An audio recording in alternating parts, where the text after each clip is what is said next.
Hi everyone, we are about to start the Intro to Python programming tutorial.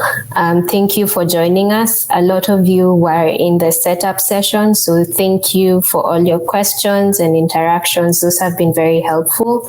For anyone who's just joining us, my name is Sarah Rono. I will be facilitating and moderating this session. So making sure your questions are answered and that you know where to go. Apart from this, we have a Slack channel. It's called tutorial_intro to Python. I'll be sharing links to that. At the bottom center of your screen, you should see a link to the Code of Conduct incident reporting form. So you can use that throughout the tutorial in case anything comes up. If you want to ask a question, you can type it down in chat and I will move it over into the question section, or you can go directly to the Ask a Question section and it will be answered for you. With us is Matt Davis, who will be leading this session, and Fatma, who is a helper.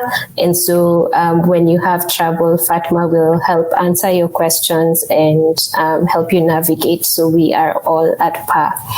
Awesome. Fatma, do you want to introduce yourself? Hi, everyone. My name is Fatma Tarliji, and I work as a data scientist at Consite in Austin, Texas. I'm happy to be here, and I will try to keep up with your questions, and hopefully we will have a great session, Intro to Python. All right. Thank you, Fatma. Over to you, Matt. All right. Hi, everybody.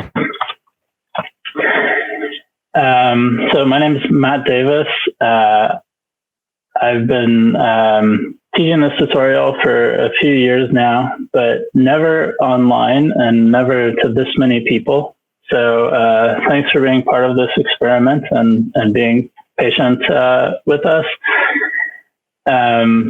We'll do the best we can here, given the circumstances. I wish you were all enjoying this in Austin. It's an amazing conference that I love attending.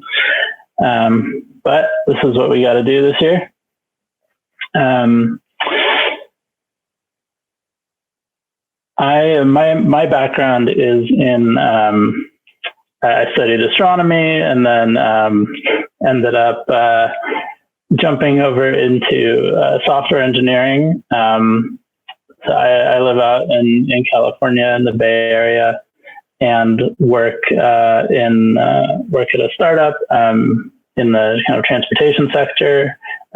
We use Python, and I've used Python in like transportation, urban planning, astronomy, atmospheric science, healthcare, health insurance. So it's a great language to learn, and you find a lot of places to use it. It's certainly been useful in my career. I've been doing, like I said, I've been doing this tutorial for a few years. I kind of originally with an organization called Software Carpentry that teaches software engineering and programming skills to scientists to try to kind of help the scientists do their work better. Kind of computation is everywhere, and software carpentry wants to help people do that computation more effectively so that science gets done better. So you can Google that and find all of their resources, which are all free and online. In better times, they also do workshops in person at your institution. If you they can help you organize that.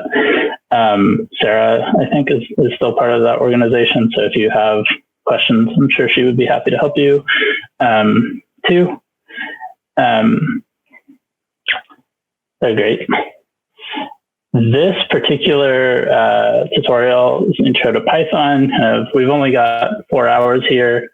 So there's, I can't teach you all of Python, but my goal is to teach you enough that when you go into the other tutorials you're hopefully signed up for, you'll be able to focus on the particulars of whatever they're teaching and not be distracted by the Python parts of it. When you go to the NumPy or Pandas tutorial, I'm hoping you'll be learning NumPy and learning Pandas and not Python at that point. So that's the goal here. As we go, please ask questions. Normally, we'd be in a classroom and I would have people raise their hand or just shout at me. I don't mind being interrupted as we go. I will try to keep an eye on the Slack channel and the Crowdcast here. And so please kind of keep your questions coming. There's also the little ask a question thing in Crowdcast that we'll be keeping an eye on. Fatma and Sarah will be keeping an eye on things there. So please, if anything comes up, let us know. See, Amber asks, what's the duration of this tutorial? We're running for 4 hours. So until 11 my time, 11 a.m. my time, here on the Pacific.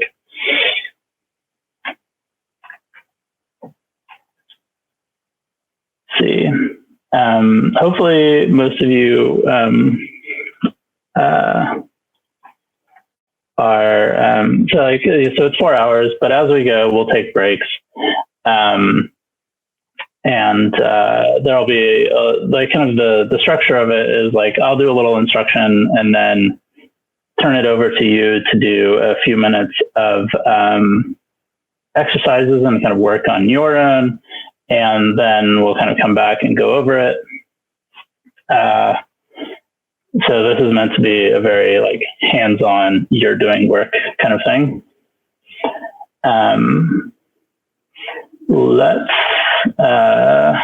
to start sharing my screen and we'll kind of do the setup thing again and try to get everybody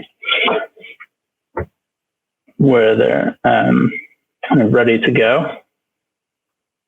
So again, so as we talked about in the setup session, and I'll post these links again, want to have installed Anaconda, which comes with Jupyter, which is the main tool we're going to be using today. And then you need a copy of this repository that has the main thing this has that you're going to use is this IPython blocks library, which is a Python library. But these notebooks kind of have a couple of things pre-filled for you too, which are useful. And then this is the download link. I'm going to paste this into Crowdcast and Slack. And then, okay. So having downloaded that, unzipped it, I'm in a terminal here. For context, I'm on a Mac. And I'm using a terminal and shell here. So when you see me typing commands into the terminal, which you won't very much, we're going to be in the notebook the whole time. But for context, that's what you're seeing here. So I'm using the ls command here to show me the contents of this directory I'm in. So I'm in this folder, SciPy 2020 Intro to Python. And if I list the contents, I've got these notebooks. .ipynb stands for an IPython notebook. IPython is kind of it's the Python part of Jupyter, put it that way. And then there's some markdown files. These are text files. These exercises ones will be interesting to you. You can open them via the notebook interface that I'll show you in a second. This IPython blocks Python. There's a Python file with a bunch of code we're going to be using. If you're curious about how it works later, feel free to look at that. So being here, I'm going to start Jupyter itself with the Jupyter Notebook command. So Jupyter space notebook.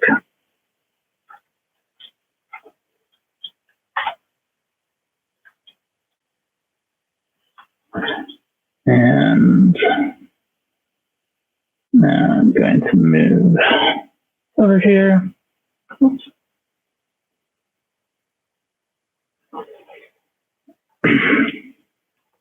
So this launches a web server in my terminal over here. There's a bunch of output, but it should automatically open your browser pointed at this local web server. And if you start Jupyter in the repo itself, you'll see the content listed of it here. If you're starting Jupyter via like the Anaconda launcher or some sort of shortcut that gets installed, it may open somewhere else, and you may need to like navigate through your file system in order to get to where you downloaded and unzip the repo. But if you see this, you are good to go. And I'm just going to pause and check for questions and things here.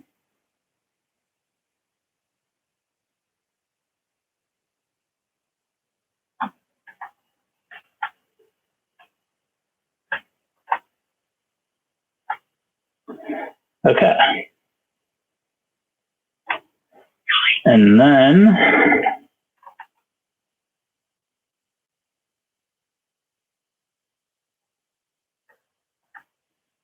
okay, I'm going to kind of pause here for a minute and let folks get to this point before I keep going. If anybody's not here yet. To kind of fill the time, wanted to talk a little bit about Python and the scientific ecosystem here. Usually, I would do a little survey of the classroom here, and then yeah, because I'm just curious, you know, like what is everybody's background? What field are you in? Like it's interesting the number of places Python pops up, and I love when SciPy happens in person. Kind of the conversations I'm part of or over here about people who are using Python to like control the robots that build in factories that build things, or you know, in almost every imaginable scientific field, and it's used to in engineering and all kinds of things. It's really at this point like not worthwhile to like delineate all the different places that Python is used, because it's used in all of them. Pretty much it's everywhere. And to outside of science too, for web applications, you know, a great deal of tech companies use it. Google and YouTube and Instagram, and yeah, it's kind of everywhere.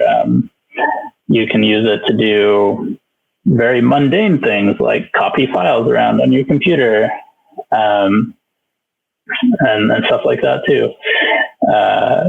So it's a nice language to learn, and really has a lot of applications. So I hope this tutorial and Python in general is great for you.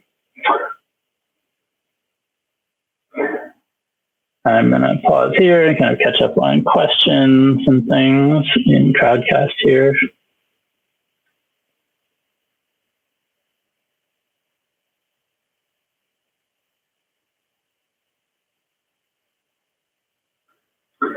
So this is being recorded, and kind of everything at SciPy ends up on YouTube eventually.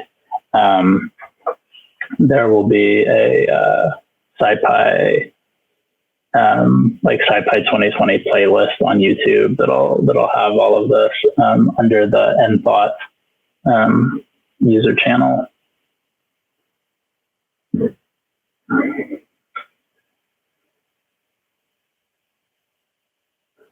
Shout out to NRAO there, Andrew. I got started using Python in astronomy.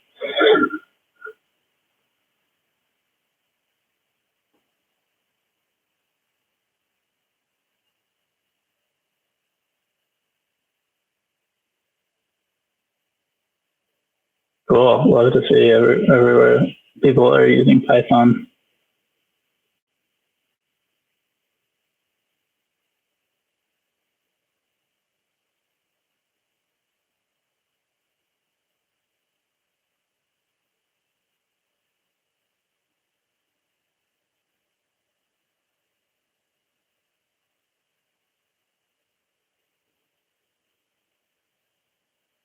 Atmospheric science, like my first job after I dropped out of grad school was working for a NASA atmospheric scientist studying aerosols in the atmosphere. And I used Python to work with the satellite data from instruments, satellite instruments like MISR and MODIS. Got pretty lucky, honestly, that back then people had written Python, like open source Python libraries for reading that data. It was this was back in like 2008, so a long time ago. But it was, I got quite lucky that the tools were out there for using Python along with this satellite data. And so it can really be a big, kind of a lesson there is like publish your stuff. If you write like a Python tool that for working with a particular kind of data, or doing a particular kind of analysis, or publish it, get it out there. I mean, and when I say publish, like you don't have to put it in a paper. You can write a blog post, put it up on GitHub, and get it out there, and you might help somebody. Okay, it looks like I'm not seeing a ton of help set up questions at this point. So I'm going to kind of get started with things. We're going to start with this Playing with Blocks notebook. So if you're here, you can just click on that.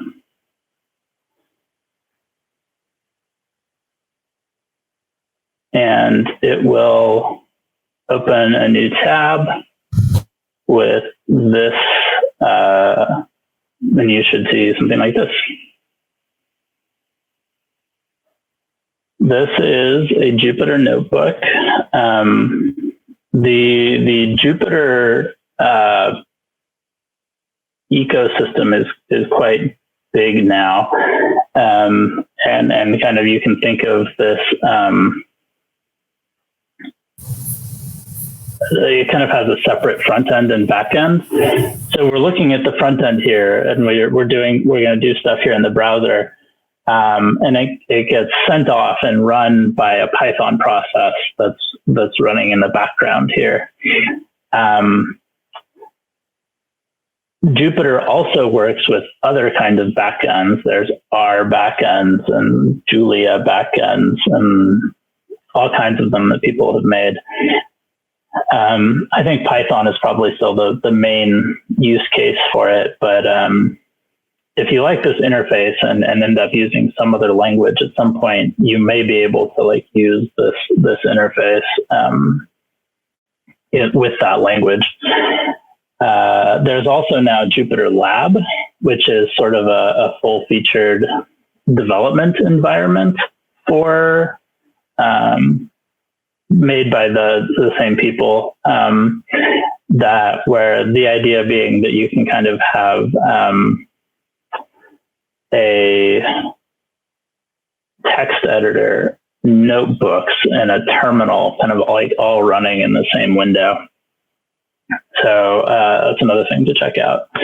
I haven't spent a lot of time with it. I saw a question here. Is Jupyter the web browser for Python? It's Jupyter is like a web browser-based interface for Python. And a really nice thing about it is that it allows you to do kind of multimedia sort of Python, where you've got text and code and images and graphics. You can embed all, like kind of anything you can put in a web page, you can put in a Jupyter Notebook along with your code. So it's great for kind of making blog post type things, for making reports and stuff where you kind of want a mixture of code and other stuff.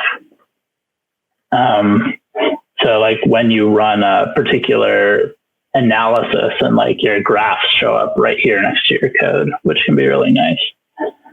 Especially as you're like developing the visualizations or whatever you're working on, like getting very quick feedback, like you run your code and see the output in the same place. It is really nice. In general, like kind of me personally working as a software engineer, I am mostly writing Python into text files where it's only Python in there, and plain text. There's no graphics or anything. And that's useful when I'm shipping code off to some other place to be run on a remote computer kind of by itself. But it's harder to get feedback about whether that code is working. And I'm not kind of immediately seeing its results and stuff. And so the notebook is nice for that. Your question, can you run your code in batch mode using Jupyter? That tooling, and so that's the like, can you, and I think another way to phrase that question is, could you run a notebook, could you run the code in a notebook without opening a notebook and actually kind of manually executing it here? And the answer is yes, there's tooling for doing that. I'm not familiar with it, and I'm not going to be able to, I could help look things up later. Yeah, Papermill, somebody just mentioned, is one of those tools. But yeah, it's possible to execute notebooks without actually like opening your browser. So let me get started here in the notebook and kind of give you a layout of this. You'll see I'm pressing the up and down arrows on my keyboard. And you'll see this little box highlighting these squares moving up and down. So these little individual boxes are called cells. And there are different types of cells. This first one is a markdown cell. Markdown is like a text formatting. Well, it's a plain text format. And it allows you to kind of write like rich text with like bulleted lists, and you can see here the links, headings, and things like that. and then it gets rendered, like converted to HTML and rendered here in the browser. This is a code cell.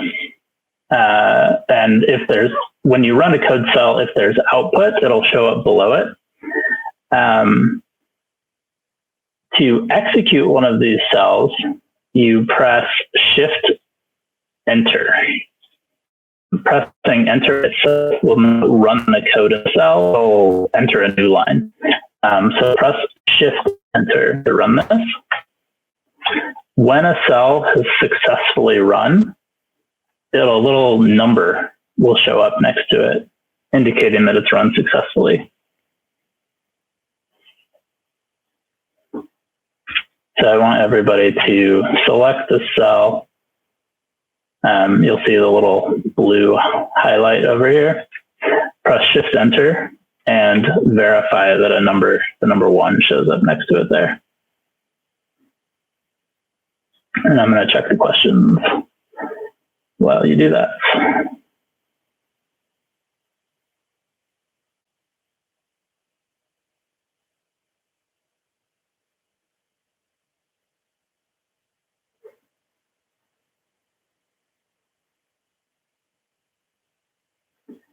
So somebody asked if I use VS Code.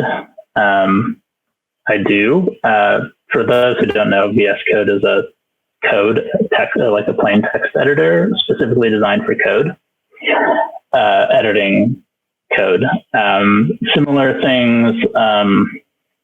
It's very similar to Sublime Text, another code editor that I used to use.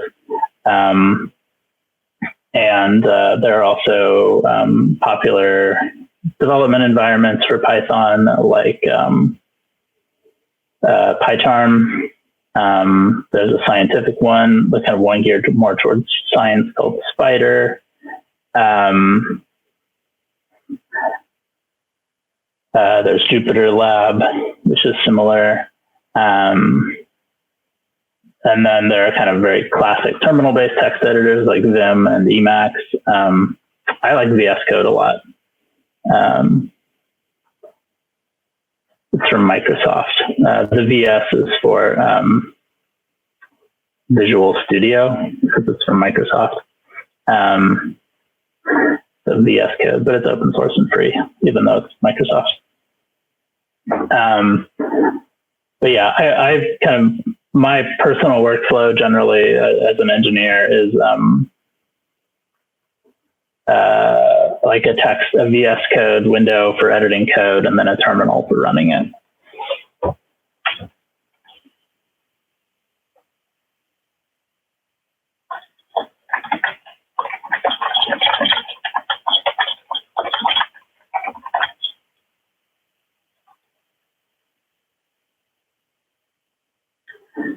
And a nice thing about a code editor is that it has a lot of tooling specifically for working with code. Has text like highlighting, it makes things colored, and the Jupyter Notebook here does a bit of that too. You'll see more of this as we go. All right, so everybody hopefully able to run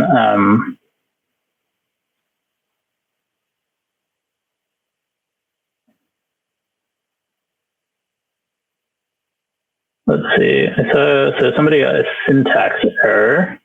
That should not have happened. That's not what we expect to happen. So I wonder if you got a space in front of this. No, that didn't give me a syntax error.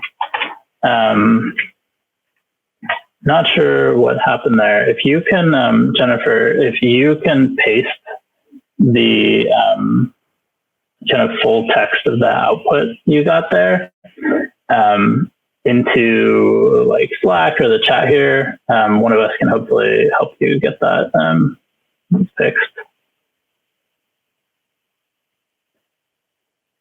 Okay. If you're seeing a module not found, that might be a sign that the Jupyter, the notebook is not running out of the right directory. This working depends on it being run from the directory where that IPython blocks.py file is. So I wonder if your notebook started somewhere else.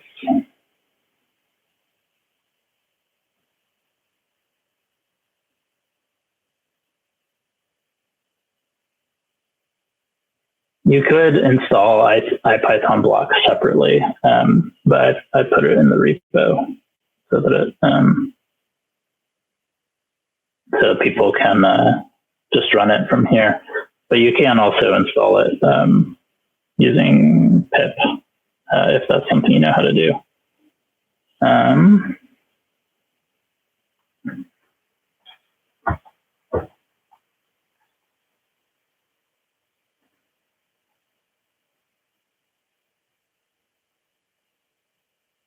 Sandy, yeah,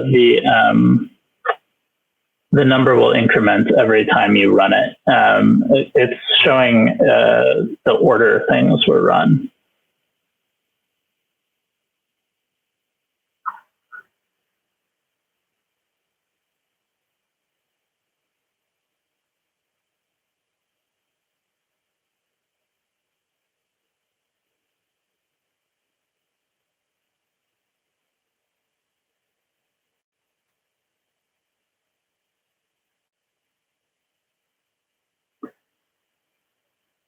So if you're getting the import error and you can't find it, I'm not sure why. Like if you started the notebook by, if you had this view and you started the notebook by clicking this, I would expect it to work, and I don't know why it wouldn't be. I'm trying to think of what to do about that. Some folks are posting links to install IPython blocks kind of into the environment instead of using the one that's in the repo here. That should work if you can get it to work. In Gian's comment where it says pip install numpy, you would want to replace that with pip install IPython blocks.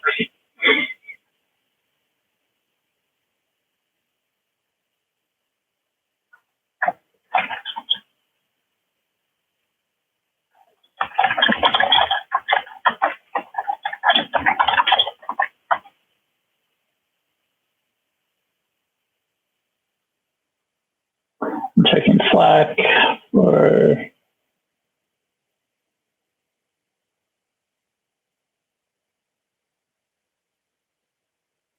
let's see. Damon, I'm not sure what you mean by upload.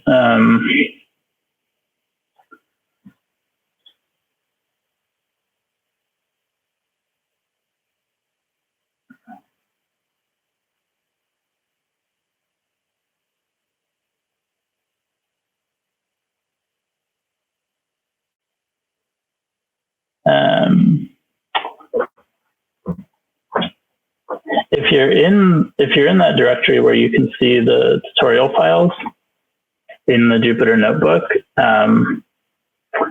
that looks like this, and you click on this, that should start. That's kind of the way we expect this to start the notebook. Don't think you need to upload anything. Cool. Damon, that looks, if the notebook is open in a Chrome window, if you see this and can click on the Playing with Blocks notebook and get to where you see this, you are good to go. And a reminder, if you just can't get it working, you can always launch a binder. The setup instructions are here in the repo. I'm going to kind of get going with the tutorial. So we're writing some code. So if you'd like to, if you just don't have things working at this point and want to join in, you can use this binder link to get a working environment where you can write some code. And I'll paste that into Chromecast and Slack.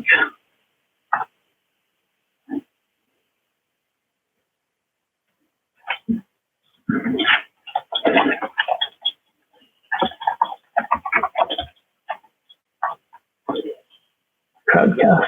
Did I say Chromecast? I don't remember. Okay. So let's keep going here. So we talked about using Shift Enter to run these. Let's kind of take a look at what we imported here. Python importing is kind of a way of saying, like, okay, there's this library and I want to get access to something that's in that library. So here we have an IPython blocks library, which is a library I wrote for teaching. Other examples of libraries are NumPy, Pandas, Matplotlib.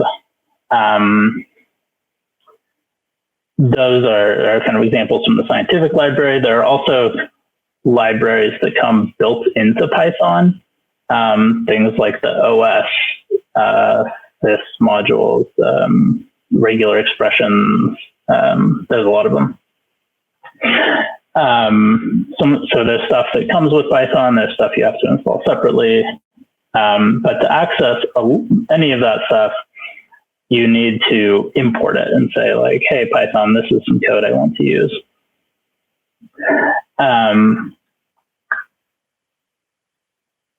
There are some things that we won't have to import as we work. Like, there's a function for opening files, for example, that you don't have to import. It's just always available. But I'll try to call out the stuff as we go. But so we've imported this stuff. We want to learn about it. Let's start with block grid. This is a feature of Jupyter here. A couple of them I want to talk about. One is I'm going to start typing block grid, and I'm going to press tab. And hopefully, no. There we go. I press tab, and it filled it in. So there's completion here, where Jupyter will figure out, as you start to type something, figure out things that match it. And then if you press tab, it'll try to complete it, or give you a list of things that complete it. There are also other ways to learn about these things. One is to put a question mark after something, the name of something, and then run Shift Enter to run that. And Jupyter will open up this window at the bottom, and you can read about it. So this is showing you the Python has a way to kind of write documentation right into the code called docstrings, which you can see here. And so here's that information about the grid. You can see here, like, if we want to build a grid, here's how we do it. We need to give a width and a height. And the width and height are required. These other ones have default values, which means they're optional. But you can choose to provide arguments for these or not. And I'll show you in a minute how to do that. There's also a double question mark version of this that will show you more information. In particular, it will show you the source code associated with this thing too. If you want to close this, you can hit this X, close it. Another way of seeing help is to, if you start the parentheses and then press Shift Tab, it'll open up a similar thing, and you can press it twice to get like a bigger thing. And so this little floating window shows the same thing in like a floating thing. Okay. if you want to call something in Python, like you want to call a function, or you want to create an object, and I know I'm using some language here that will hopefully become clear as we go. But we want to create a grid, a block grid. So I'm going to give it a width and a height. And go ahead and run this. I'm going to leave off the other things. So this made a grid that is 4 columns wide, 5 rows long. That's all there is to it at this point. Let's check my...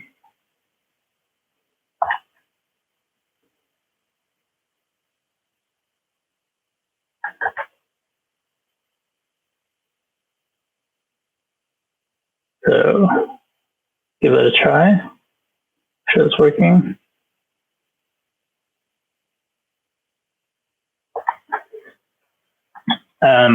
So this, we were able to kind of make a grid, and IPython, Jupyter here showed it to us, which is awesome. But we're going to want to work with it.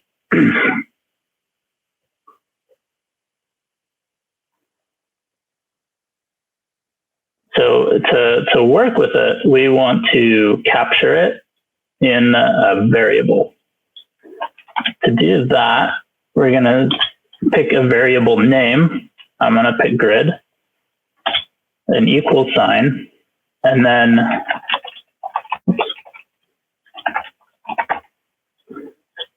make our grid. So I'm going to pick a 5x5 grid. I want to change the color this time. So I'm going to specify a fill. You'll notice that Jupyter will give me a tab completion here. I can press enter to accept the completion. And I'm going to use this colors thing that we imported up here to specify a color, like red. And again, your tab completion should work here. Yeah, so I pressed tab there, and I got to pick from the things that started with R.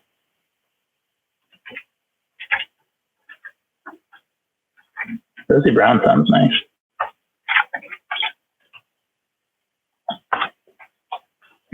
Now, when I run that, it doesn't show me the grid. Jupyter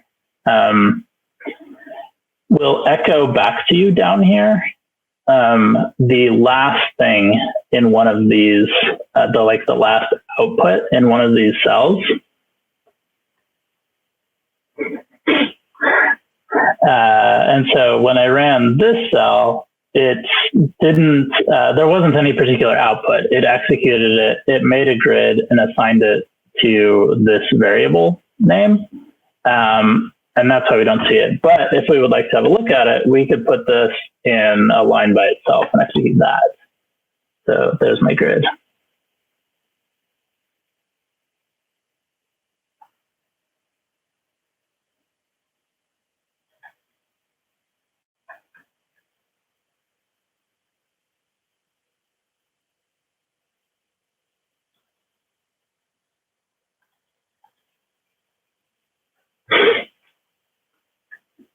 Yeah, Rich, I see you're making a huge grid. That's probably going to crash your browser window.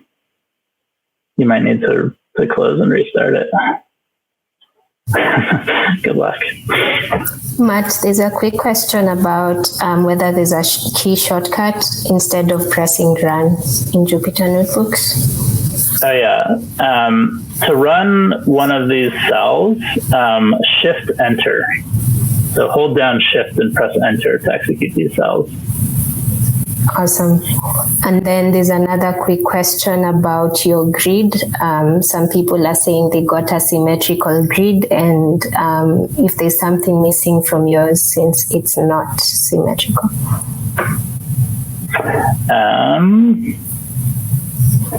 So size of the grid you make is related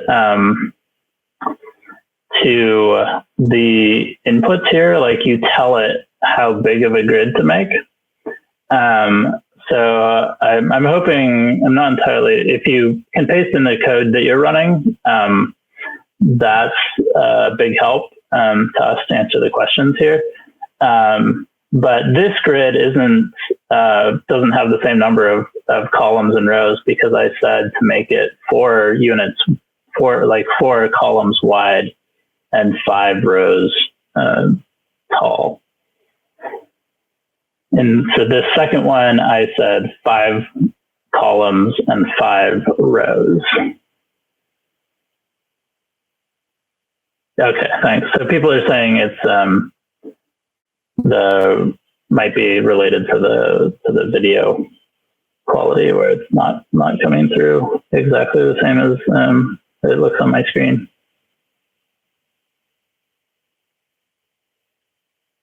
Oh, I see. Yeah, so it sounds like maybe the individual squares aren't coming out square, and that would be the video. Like when you run it locally, what I'm getting on my screen is little boxes separated by white lines, so that it looks like it looks kind of like graph paper kind of thing, is what you should be seeing. But it looks like the video doesn't always show that very clearly.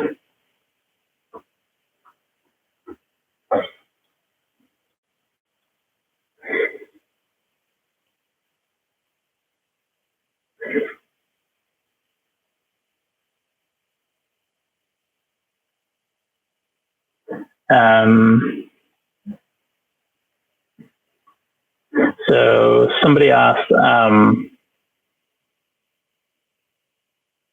I think somebody's asking about the execution order here. If you ran something kind of previously and want to go back to it, you can't really go back to something you executed previously. Undo works in these cells. Like if you edited a cell and want to kind of undo it, using your browser's undo function will go back.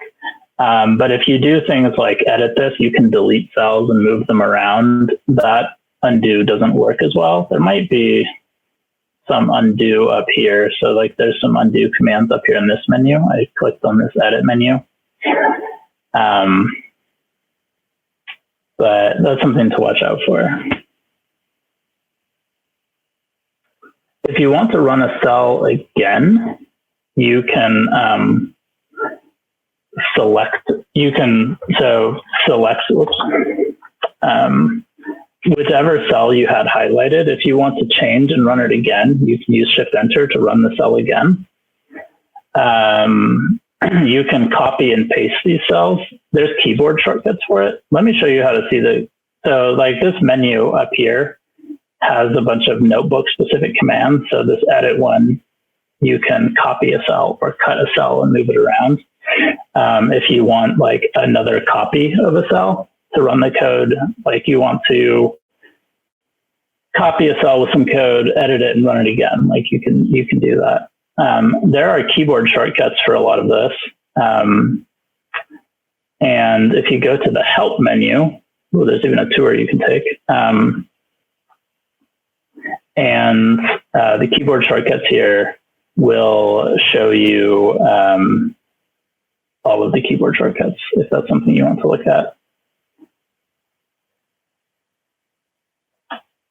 Okay, so we've got a variable.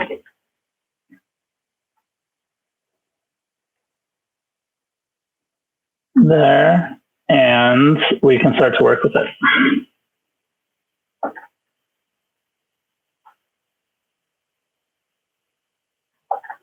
There's also, I kind of call this echoing, where Jupyter will show you the last thing in a cell. If you want to kind of deliberately show a grid, you can also do grid.show to get a look at it.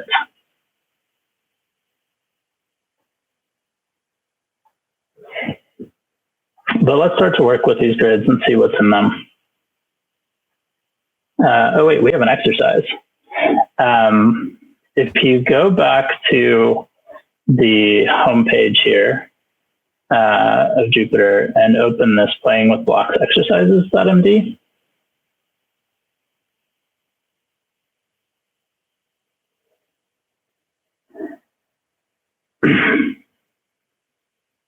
and so most of you are probably already at this point, but I'm going to take a minute to answer a couple of the questions in Crowdcast. So make sure that you have a grid here that you can work with.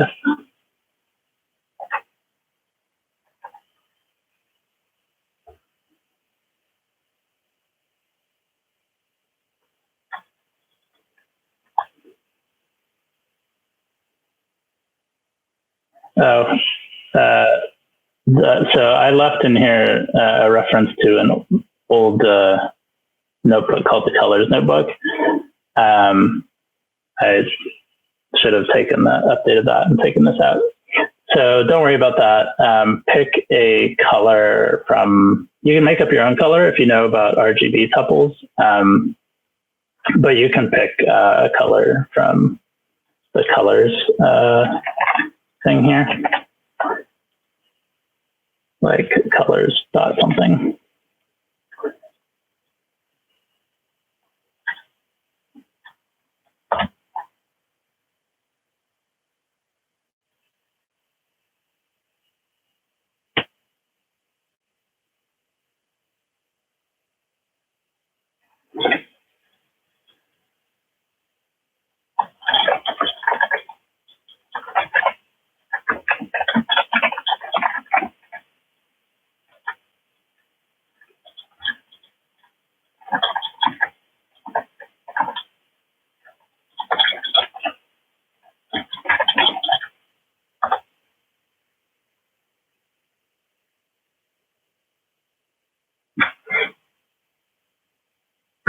So somebody asked, like, if you want to see the colors. One of the things we imported up here is the show color. And I think if we use this one, show color triple, and then colors dot, I'm going to pick a random color. Shift enter that. That'll show you what the color is.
Okay, cool. Hopefully everybody has a grid, and particularly a variable named grid that we can work with. So we're going to learn a little bit about a lot of things in Python are containers. Very quickly, if you want to see the RGB values of a color, you can echo it here.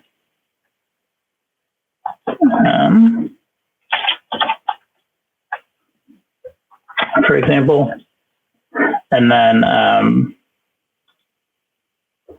the difference between show color and show color triple is that show color, I'm going to show off the inline help here, show color shift tab, takes a separate red, green, and blue values, and show color triple, shift tab, takes one kind of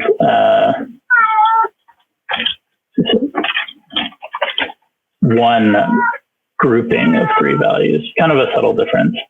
But show color triple works for, you can hear my cat. Show color, he's hungry. Show color triple works nicely with like colors.bisq there, or colors.aliceblue.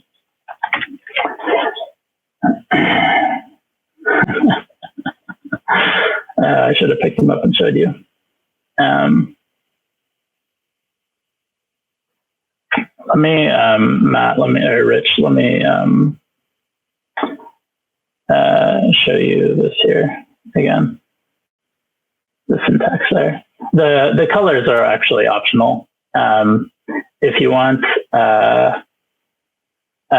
you can leave the fill part off and get a black grid, which is the default if you want. But let me just paste this in here. So yeah, so these are called arguments to the block grid.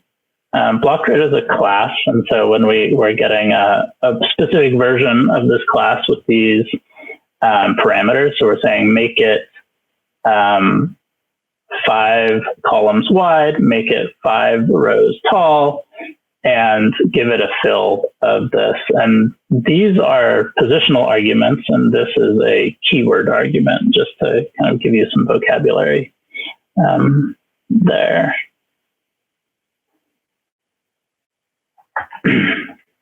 But now we want to start actually working with this. So we're going to get a particular block out of here. So this whole thing is a grid. One of these individual cells is a block. And we can get grid, block equals grid 0, 0. So for things in Python that are containers, you pull elements out of those containers using square brackets and some sort of identifier for the thing inside. Because we're working with a two-dimensional grid here, we're going to get we're going to use like Cartesian coordinates basically to get things out. You generally in Python, you specify first the row and then the column. So we'll see some examples of that as we go. Block grids are indexed from the top left here. So you can see when I hover over one, hopefully you can see that, but you can do this on your own grid. If you hover over one of the cells, it'll tell you what the coordinates of it are. So this top left one is 0, 0. Python is 0 indexed. So 0 is the first element in a sequence in Python. And this thing is two-dimensional, so we specify both a row and a column. So with this, we can get one block out of the grid. And I'm gonna, by putting this block here on the second line, the variable name here on the second line and running it, IPython will echo that for me and show me the individual block. Let's change it. I'm going to do something to that block. I'm going to change its color by assigning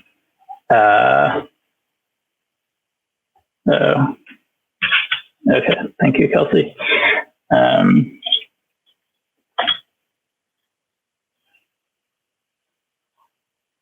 I am worried that my headset is going to die here at some point, so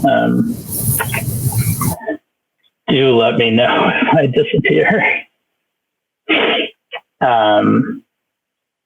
So I'm going to change this particular block by assigning a new color to the RGB attribute of the block. So this dot syntax here is one way of accessing things, kind of like data attributes, or this is like a data attribute. So you could look at it without assigning to it and see that what color it is. That's the red, green, and blue components of this color. But we can also change it by assigning to it. There with the equal sign again. Since I just used Alice Blue, I'm going to do that. And then take another look at it. So it's kind of a pale color there.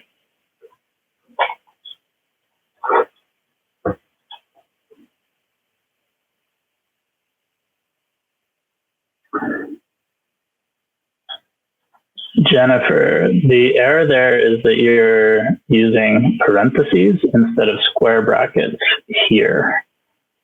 So there's kind of a subtle difference here between calling something, which is what we did up here to make the grid.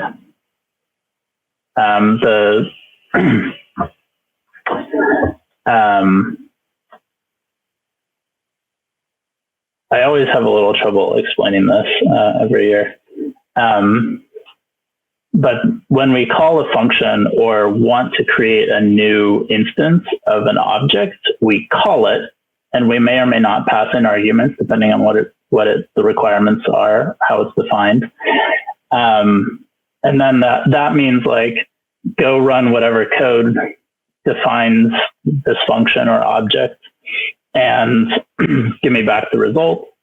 And the vocabulary, the terminology for that is calling something. And then here we are accessing something inside of a container. And in that situation, we're usually using square brackets.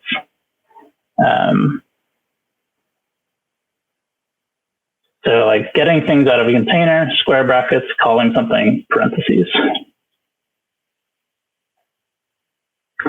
Shastri, I see your question about checking what type of block is. I don't understand that question. What do you mean by type?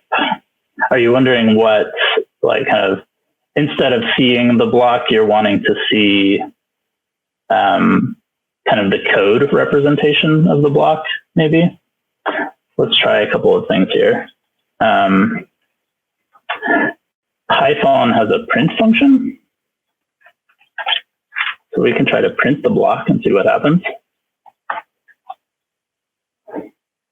So that comes out that way. There's also like a type function. We could see a little bit more information about the block. This is like what kind of,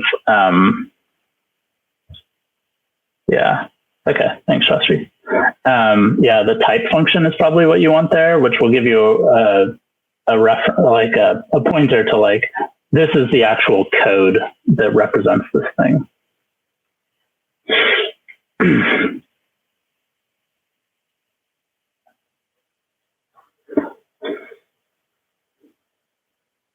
All right, so back up here in, I changed the color of the block.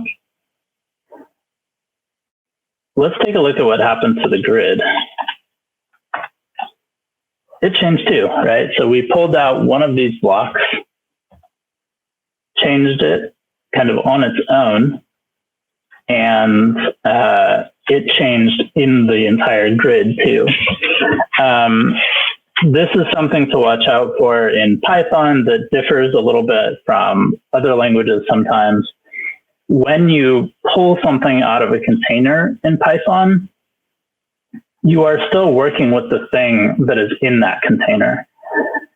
So in this case, even though we were referring to this block separate from the container and had it out in its new variable, we were still referring to the block that is inside the grid. And this is common throughout Python. When you create a variable like this, it doesn't create a copy of this thing. This variable is a new name for whatever this is referring to. So that does trip. I see some people surprised by that. It does trip some people up because other languages don't behave that way. Well, some other languages don't behave that way. Some do. So let me check my notes here. Okay. And to give a little bit of a shortcut here, we could have kind of,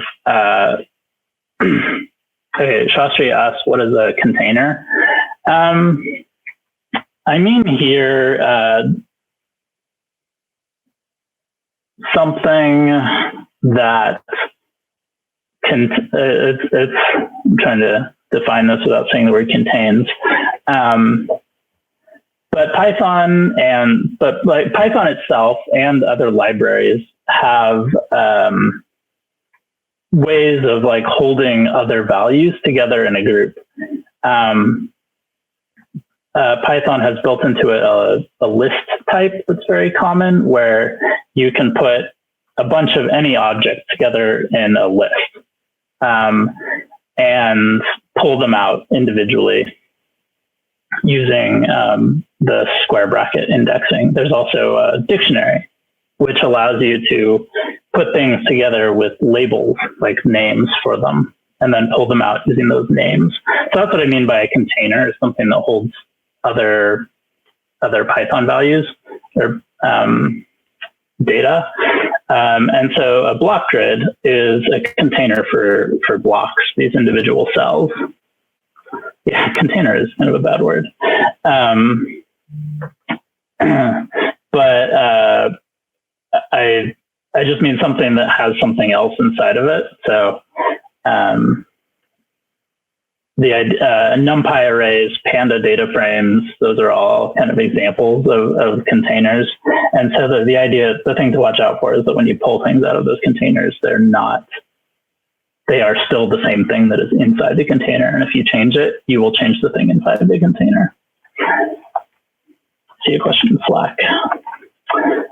Is there a way to make comments like the pound symbol? Yes, it is the pound symbol. Okay.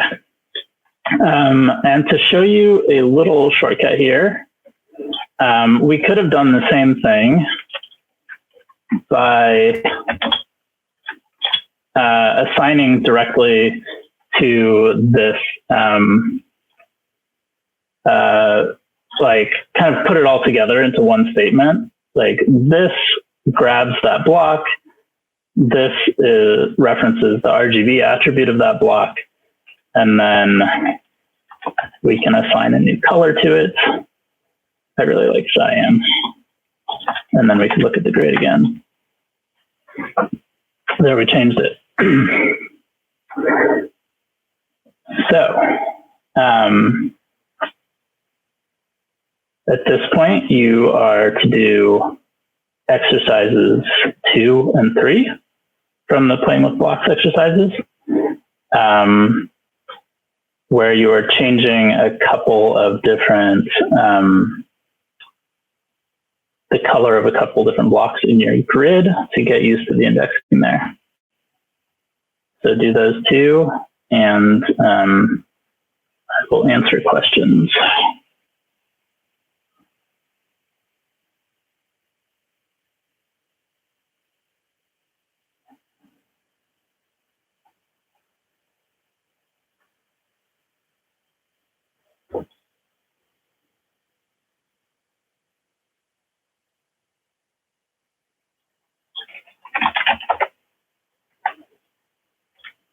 So Natalie asked if there's a way to make a copy of the grid. There is. So you could do new grid equals grid.copy. call that and get an entire copy of it. Let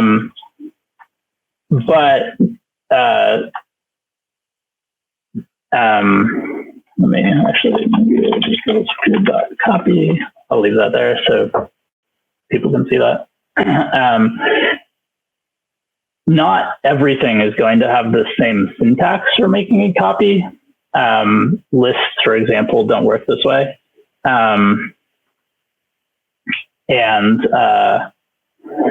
But there is generally some way of whatever it is you're working with making a copy. I think array, like NumPy arrays and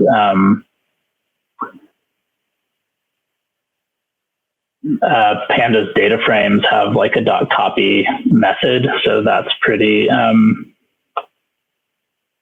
common.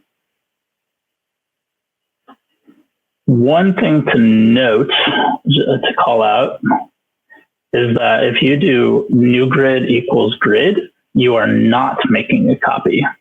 You are making a new name for the same thing. So I can illustrate that here.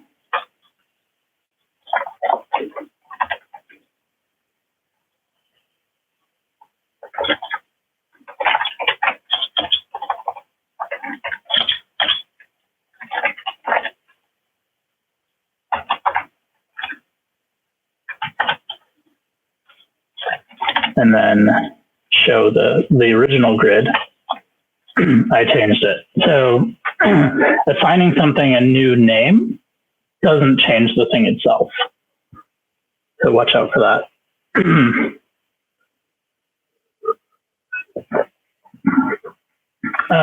Dershan, it looks like you misspelled, maybe misspelled cyan. Oh no, I see what you mean. You're saying why does grid 00 equals colors.cyan work? It works because I wrote it to work like that as like a shortcut, short answer. I wrote IPython blocks and I wrote that in as a shortcut. I didn't have to. So this would also work if we did grid 2.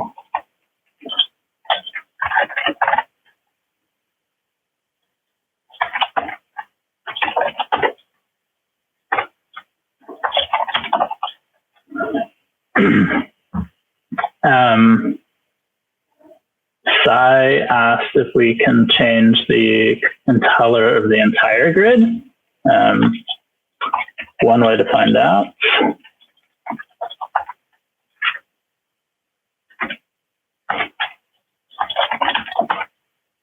Nope, that didn't work. There is a shortcut for this, though. I'm not going to get into it right now, though. I think it'll come up later. Okay.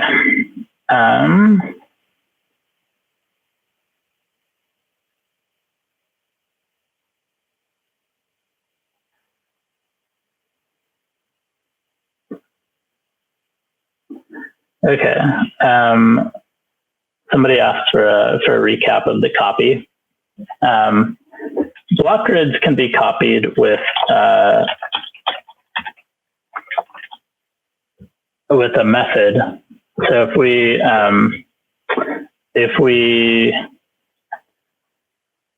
these are like when we reference, this looks a lot like a function, but if we reference a function that gets that's attached to something, it's called a method, more vocabulary. So if we call this copy method on the grid, it will entirely copy it and give us something that we can mess with without changing the original grid. Different things like lists and dictionaries, arrays, and Pandas data frames will have different methods of creating a copy. They might not all be the same. A lot of things do have this .copy method, though. But again, to repeat that warning, assigning a variable to a new name does not make a copy.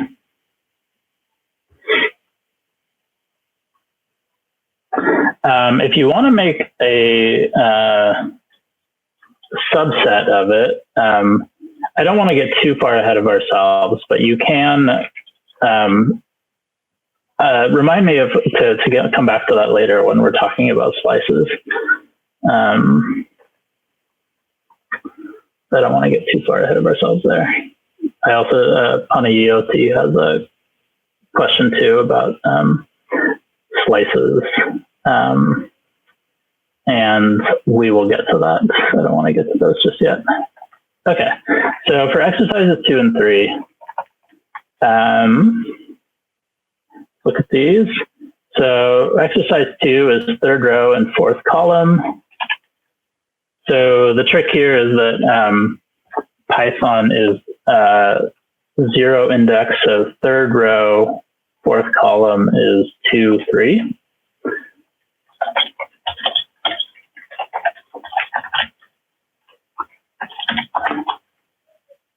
So 3rd row, 4th column. And then the lower right corner of the grid. It's actually, there's 2 ways to do this. I'll show the first. So this is a 5 by 5 grid. So the 4th index is the last item. So it's sort of like length minus 1.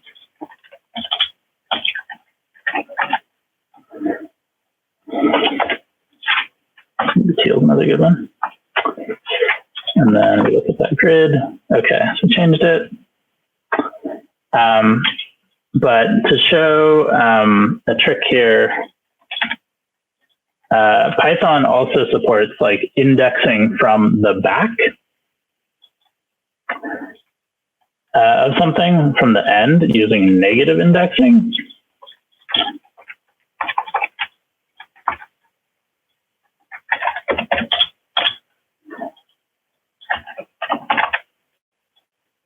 And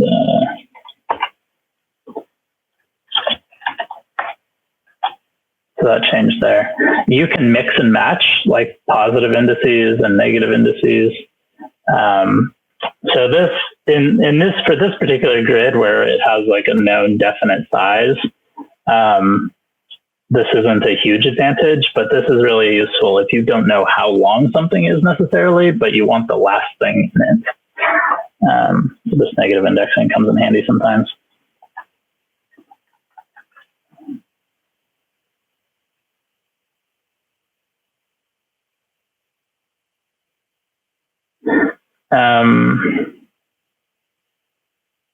Let's see. So a question here from Pavan Kumar about if you want to see kind of like 2 things at once. If you wanted to show the output of 2 grids from the same cell, you could use this show method on them, and then it should show you both of them. Mine are apparently the same. Perry made a good point that we should probably take a break soon. So let me, because we've been going for about almost an hour and a half here.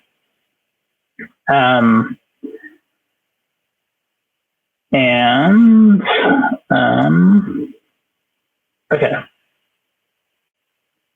Yeah, so a couple of questions about the negative indexing before we break.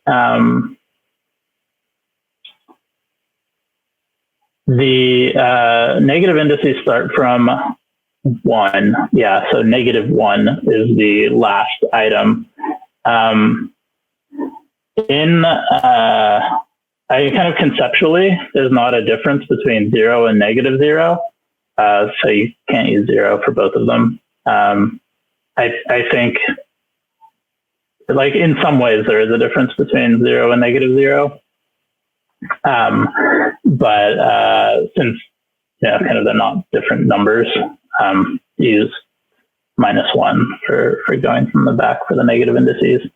So that is a little bit tricky, and something you have to keep in mind is that from the front it starts at 0, from the back it starts at 1. for the negative numbers. Hope that makes sense. But feel free to, point out that it doesn't. Okay, let's take a quick break. Come back at half hour in 7 minutes, 6 minutes or so. Yeah. Thanks. I want to say thanks to everybody, Sarah and Fatma and everybody who's helping each other out in the chat. And if we were doing, this in person, I would be telling you all to work repeatedly, telling you all to work with your neighbor and really get to know somebody. So I'm glad you've all jumped into the chat here and are helping each other out. I haven't fed the cat yet because he's kind of a whiner and it's not his breakfast time yet. He'll live. But if he comes back, I'll pick him up and show him to you.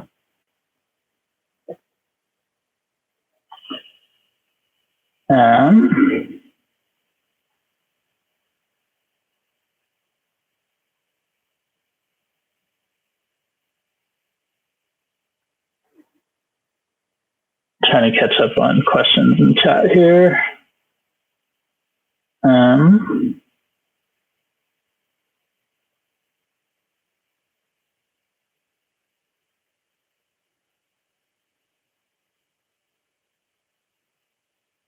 Zephyr,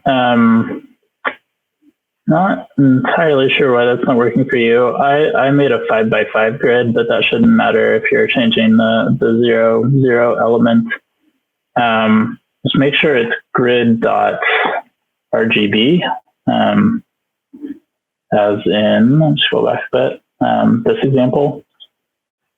Somebody asked about a transcript earlier.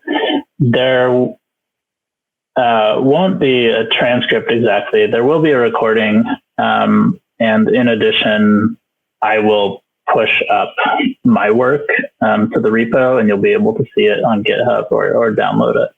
Just all the stuff I'm doing.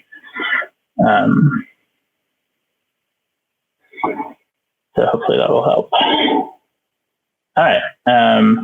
Rich, thanks for the feedback about jumping deep. This is such a fast course that I don't get into everything, and I kind of hope you pick up a bit of it by osmosis and roll with it. But I will try to clarify things as much as I can. This dot syntax I know can be kind of weird, where sometimes we use it and sometimes we don't.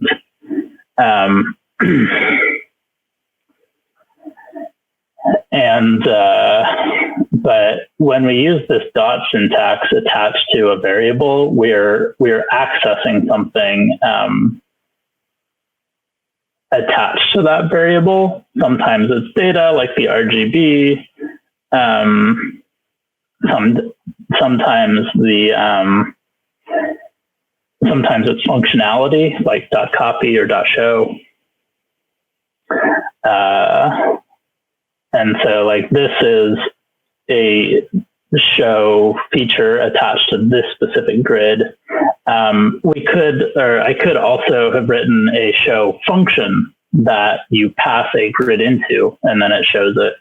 There's almost a stylistic difference, but since Python, to throw out a little more terminology, since Python is an object-oriented language, we have this option of making classes that have functionality and data attached to them, which we access using the dot syntax.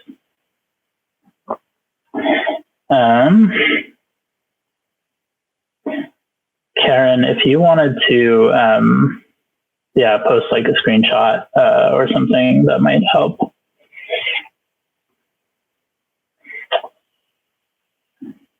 Oh no, binder crashed.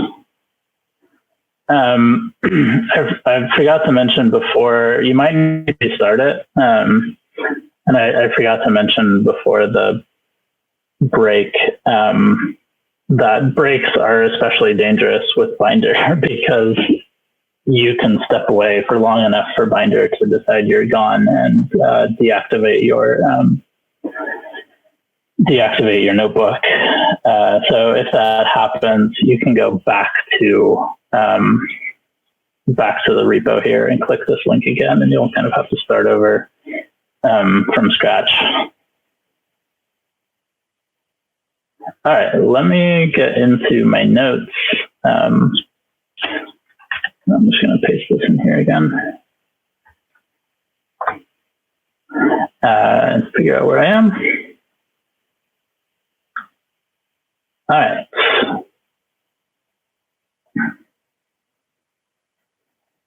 I think we can skip exercise 4. Exercise 4 was to use the negative indexing to change the block in the second row and first column. I can just demonstrate that real quick. So second row. So second row, -1, 2, 3, 4. First column, 4.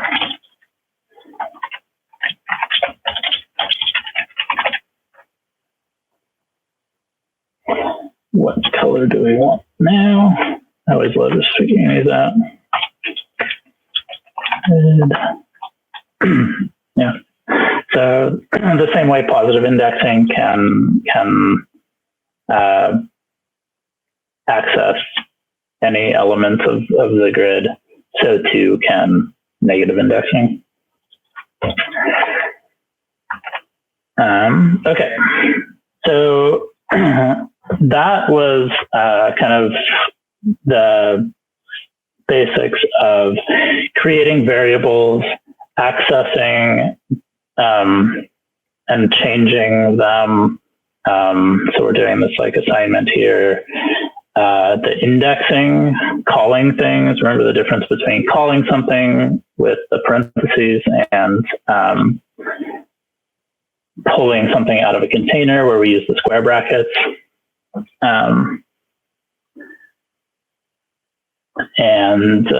Yeah, so like variables, assignments, methods and attributes, and indexing. Next, we're going to move on to loops. Let me catch up on a couple of questions. Yeah. People answering the question about the tab completion of the color names. I think you can even get the full list, which is like 100 if you just press tab, colors dot. There's like 100 of these. Or you can pick a letter and start things and get a whole set. Some of these are not colors. All the colors start with uppercase. This is not a color, for example.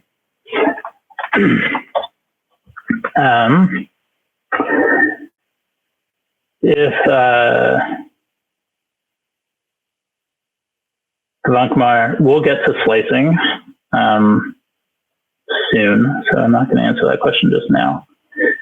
Rich, this is written in Python. If you want to look at the source code for this, it's right here in this IPython blocks.py file. I'm not going to go into detail on it, but it's all in here. Somebody asked a question about doing something similar to this in a text editor, like PyCharm. This is an HTML, like what's happening here is that IPython blocks, this block grid class is generating HTML that gets displayed here by this notebook, and that works because we're in a browser. There are like VS Code has like a way to run notebooks, and I bet PyCharm does too, where it might correctly interpret this HTML output. I've never tried it, but that's sort of so it really just depends on like how much of the notebook functionality those editors have done. You could write something that did text formatting in plain text and instead of using colors, used symbols or something to do something similar. But I just love that I can make an HTML table and use all of the RGB colors and everything to do this. So if you look under the hood here, this is creating actual like HTML table elements and stuff. Okay, so let's move away from doing things kind of one at a time and get to one of the powerful things that we use programming for, which is doing things over and over again, or looping over a collection of things and get into loops. So we can, Python has pretty nice, before I get into that, Natalie asked if you can save an image. Yes. I'm just going to actually just very quickly do grid dot and hit tab, get into our tab completion here. And so we can look at all of the functionality attached to it. And one of the things you can do is save image. Open those parentheses and hit Shift Tab to get the this little help screen. If you hit Shift Tab twice, it gets to the big one that you can scroll through. So if you do this and put in a name there, you can save the file or save an image. This requires the Python imaging library be installed, but that comes with Anaconda, I think, so you should have it.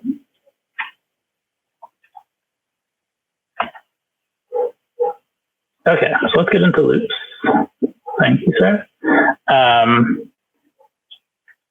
So one of the common syntax for loops in Python is to do for, and then you pick a variable name, and then you say in the thing you want to iterate over, right? So grid, in this case, is the container of things we want to iterate over. What will happen is that as we loop over this, we'll get every block in the grid one at a time.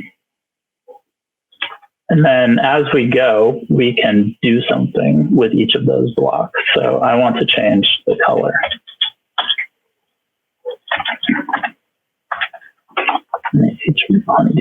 Hot pink, even better. So you'll notice when we press enter after this definition of the for loop, and notice the colon here that ends the block of stuff, or that ends the kind of the definition of the for loop. When I press enter here, Jupyter automatically put 4 spaces at the front of this line. Python uses indentation to designate kind of the block, to designate the blocks of code that are like inside the for loop. So this code that's indented here is inside the loop. If we wanted to end the loop, we could do that by going back to the previous level of indentation. So this line is going to get executed for every iteration through the loop. This line won't get executed until the loop is done. And the difference is this indentation. 4 spaces is like the standard indentation in Python. So let's go ahead and I'm going to go ahead and run this. And we'll go kind of back over this again. So it went through one at a time and changed but it got through every block in the grid and changed the color of each one to the same color. And again, this this variable name is something you make up that inside the loop is going to contain whatever, like is going to point to whatever this is iterating over. So as we kind of under the hood here, Python is working with this grid to say like, okay, I'm iterating over you. Give me whatever things you do when you're iterated over. And that gets put into this block variable.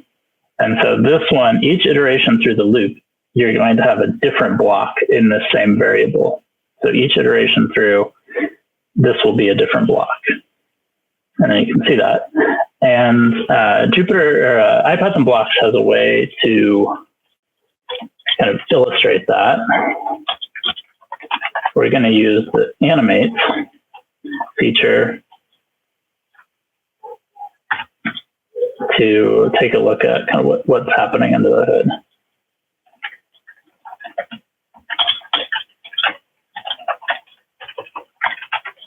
Pick a different color and run that.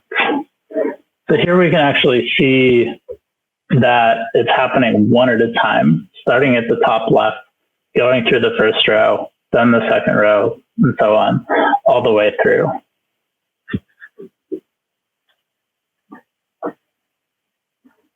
Right, there's no explicit end of the for loop. As in this example, like you can put it in a block by itself with no explicit end, or you can kind of explicitly, or you can just hop back out of the loop and keep writing code by going back to the previous level of indentation as here. It's all based on that indentation and white space. Okay, check my notes.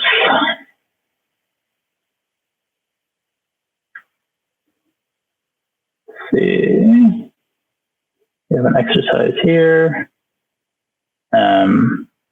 So exercise 5 is to do what I just did. Use this to change the color of your grid in real time, and just make sure it actually works. And you're getting things like this colon at the end, the white space at the beginning here.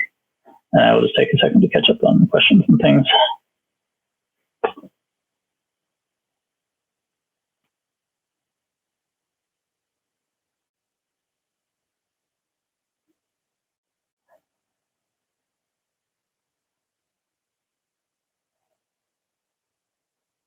Okay. Karen, it looks like you got going in Jupyter, in Binder, maybe. Based on your screenshot, it looks like you were in a different tutorial, not the tutorial for the introduction to Python. That looks like maybe a Matplotlib or Jupyter widgets tutorial that you were listing there. Also looks like Jupyter Lab, which is fine. Anyway, hope you're working there.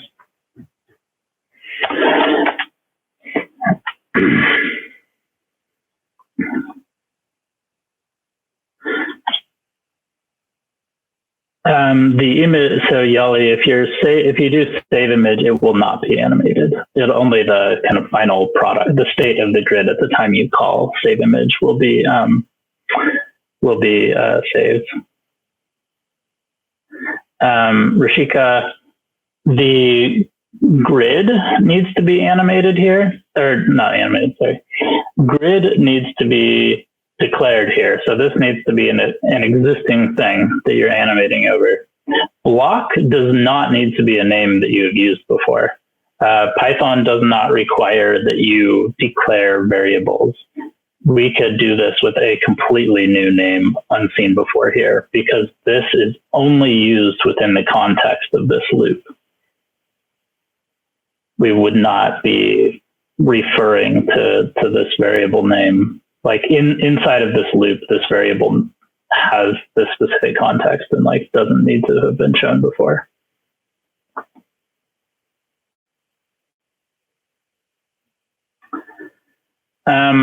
Natalie asked if there's an advantage to explicitly ending a for loop.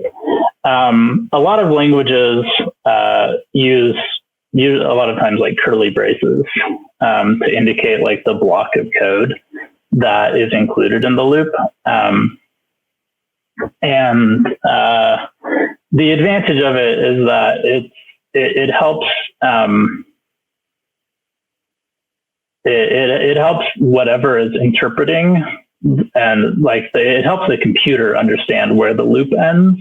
And so you can pick whatever reason, or like kind of whatever version of how do we know where the loop ends you want. A lot of languages use some sort of braces to do that, like curly braces is very common. Other languages like Python chooses to use indentation.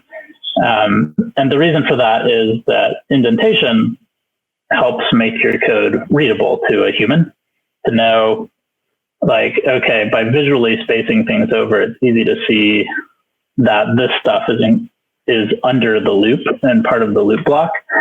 And even in languages that have the explicit like brace delimiters for loops and function definitions and things, you still end up indenting the code because it makes it more readable. And so the creator of Python decided, like, let's skip the braces and require the indentation so that people write more readable, human readable code. Hope that helps. There is not currently a way to save the animated version. Sorry. You could, the way I would do that if I was making an animated GIF, for example, of this, would be to save a GIF here inside the loop of each step with like grid 1, grid 2, grid 3, etc., and then use another tool outside of the notebook to combine it into an animated GIF.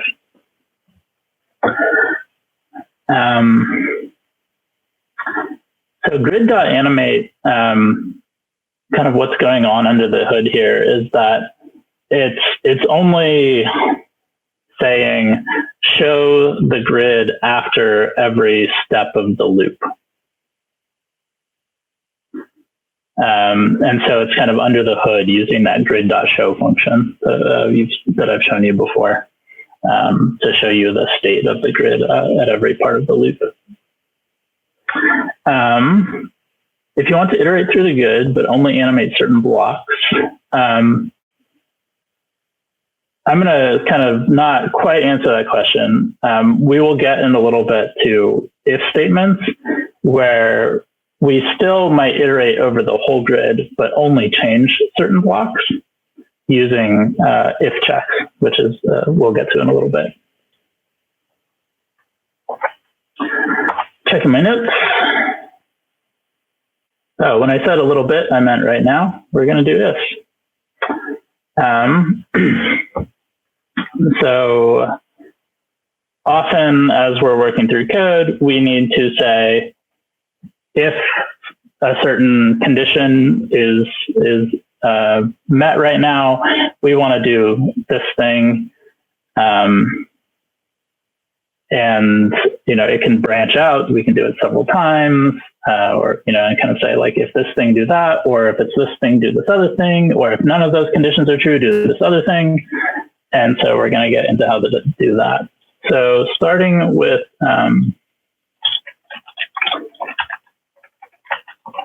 the same definition here.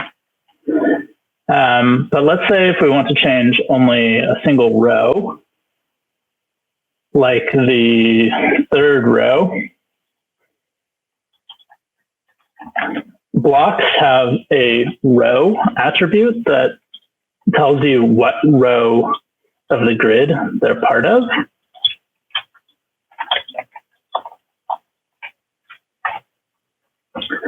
And then, so this looks a little bit like the for block definition. We have this keyword. These green highlighted things are keyword, like special Python words. And something to know is that you can't use these special Python words as variable names. You'll get an error if you try to do that. These are reserved for the Python language itself. And so we use this special Python word. It ends with a colon. It's going to be indented another block when we write the next line. But then we have a condition that says, like, here's the thing we're checking. And if it's true, execute the stuff inside of this block.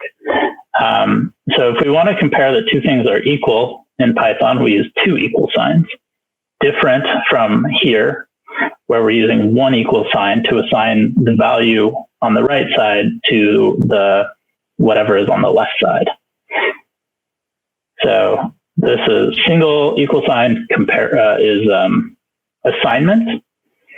Two equal signs is comparison. No space between them.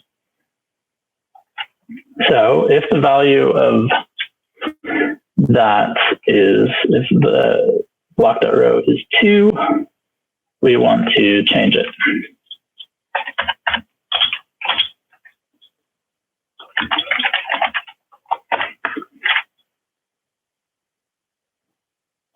What sounds really fancy. Okay, I'm going to run that. So nothing happens here for a sec while we get through the first couple of rows, but then we get to that third row. Remember, Python is 0 index, so third row has a row index of 2. It changes the colors, and then it keeps going. Like, it keeps running, and it does iterate over these rows too, same as it did these ones, but nothing happens because this condition is not true for those rows.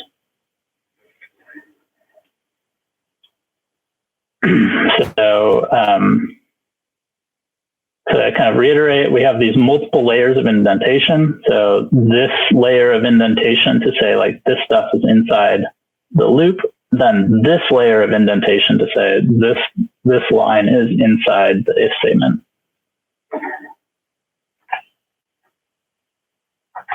Let me check Crowdcast here for questions. So, see, I think I addressed, go back a couple of these. Alexander asked if animates and the things we're using are kind of part of Python itself or part of the IPython blocks library. The answer is they're part of the IPython blocks library. So far, we've not used really any of the functionality out of Python itself outside of kind of the core language features like the for statements and if blocks and stuff. This is stuff I wrote into the IPython blocks library. Under the hood, it's using IPython, which is the Python backend for Jupyter here, features to do things like the animation and the display of the grid and stuff. And it's using core Python stuff under the hood, but kind of at this level, we're using IPython blocks abstractions. So a good question about from Andrew about how would we know that there was a row here? Great question. So how I would have done that is like done something like this to get a reference to a block, and then run like block dot question mark, for example, to pull up this here. This doesn't always work, I should be clear. This will always pop something up and show you at least like how to call something usually. But this docstring is really dependent on whoever wrote the code you're working with, whether they wrote docstring into the code. I did, so you can come and read about it here and see that it has these attributes. So that's one way to do it. I could also do block dot hit tab, see what's attached to this. These are all of my options, so I can get another thing that's going to be useful for you is this dot col per column. And we've seen .rgb, there's .row, You can individually access the red, green, and blue components of the color, and so on.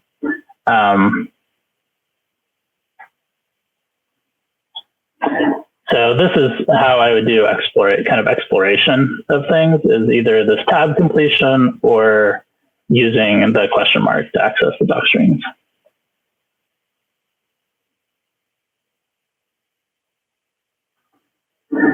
So one thing, though, to watch out for, though, is that here, when I explicitly created a variable called block using this syntax and executed this block, now IPython knows what this is and can show me the tab completion and stuff and run the question mark thing.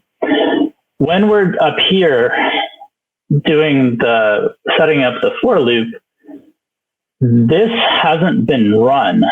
So IPython doesn't know what's going to end up in this block attribute, because this hasn't been executed. There's not a definite thing in here yet. So this tab completion, it can't do this tab completion here when we're writing this if statement, because this code hasn't run, and there's nothing in the block variable here for IPython to look at to see what are the things attached to this. So the tab completion only gets you so far, like especially in the context of like a longer chunk of code, like a for loop or an if statement. So you might end up kind of getting a trial example of the thing that's going to be part of the for loop, so that you can investigate it as you write or before you write the for loop. I hope that made sense.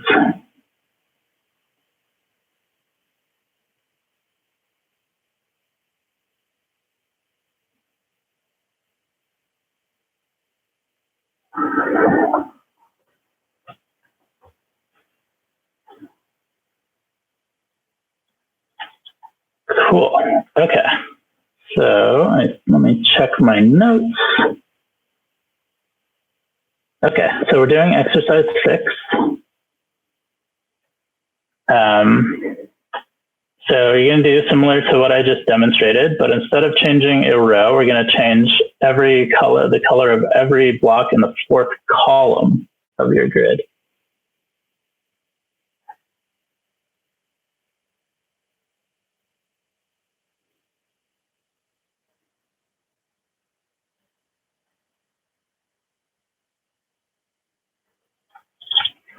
Karen, I'll reply to you here in Slack.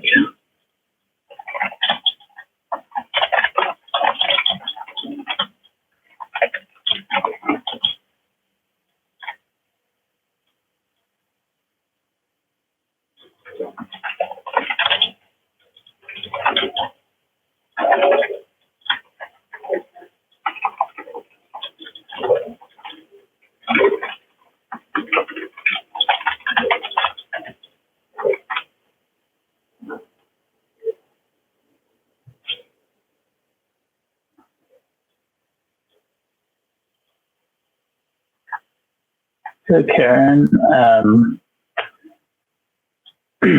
if you can get to where your local Jupyter looks like this, where you have a listing of the contents of that SciPy 2020 Intro to Python directory, and then click on this Playing with Blocks notebook, I think it'll start the notebook here in this directory, and you'll be able to import IPython blocks.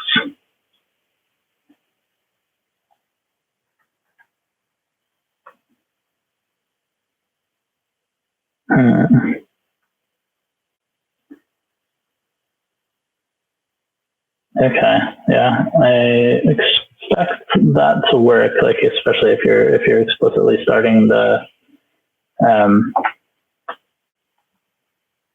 try explicitly kind of clicking on this Playing with Blocks notebook and starting it here, and hopefully that will work.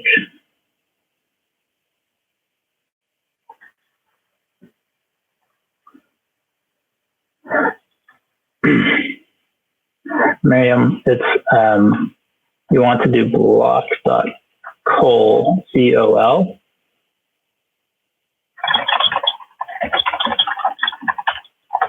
For some reason, when I wrote this, I did not do .column. I did .col.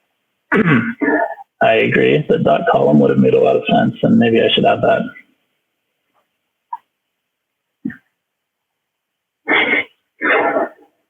Sometimes your library authors make strange choices.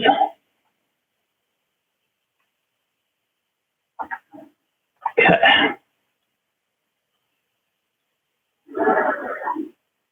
So to show that, for block in grid.animate, if block.pull equals, so I said fourth column, so that's the third index.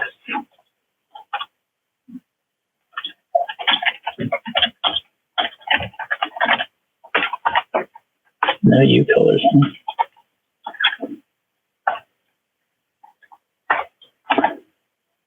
Okay, so you get that pause as it loops through all of the blocks that are not in the fourth column, and then when it hits the fourth column, seeing it change it to magenta in this case.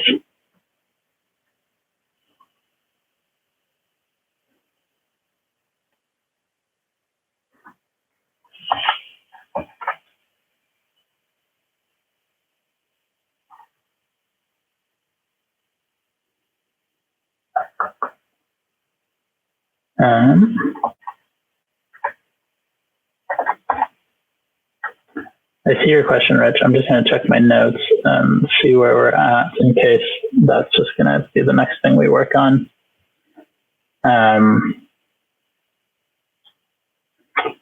So yeah, let me do this next demo and see if that answers your question. So if we want to, let's just make things a little bit more complicated and say we want to turn the first row black, the third row white, and every other row blue.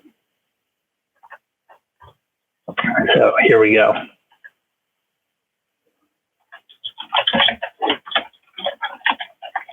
Block and grid.animate. So let's do the first row.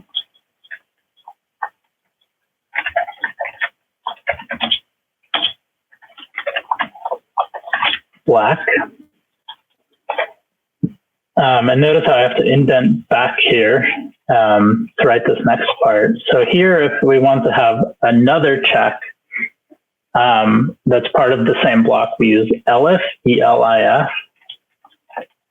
And I said we want to turn this third row white, so that's index 2.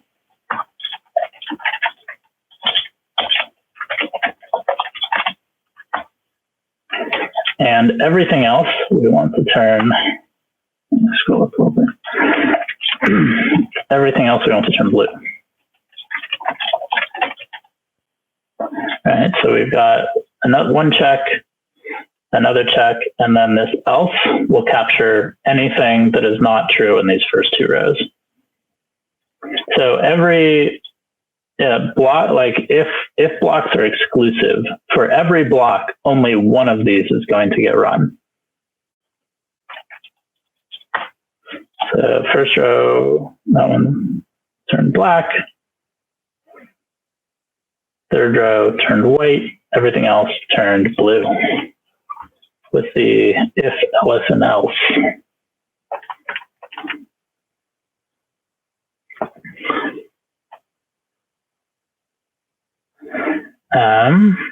Couple of questions here. Rashika, you would have to do it manually.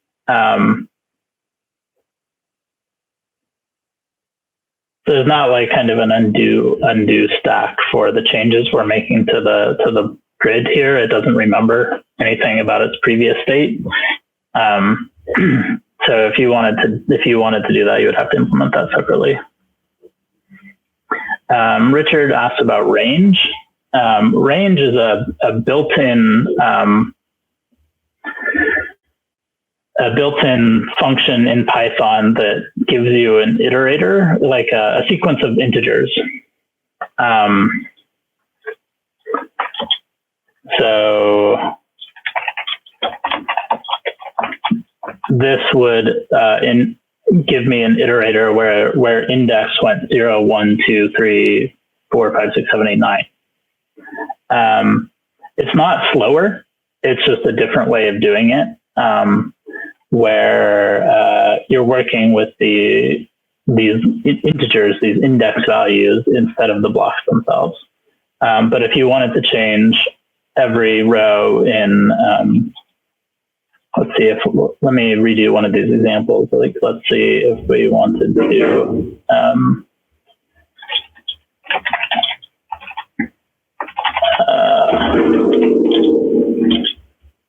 range height.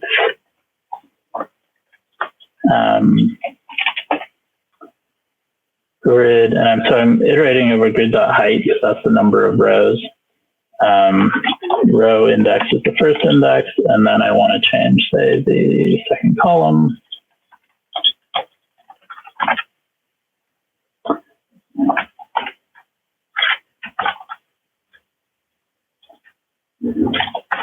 And then show my grid.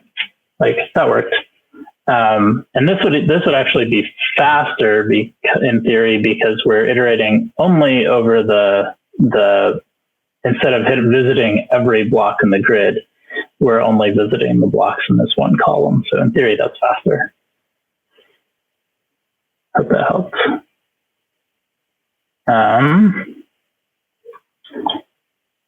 Question about elif.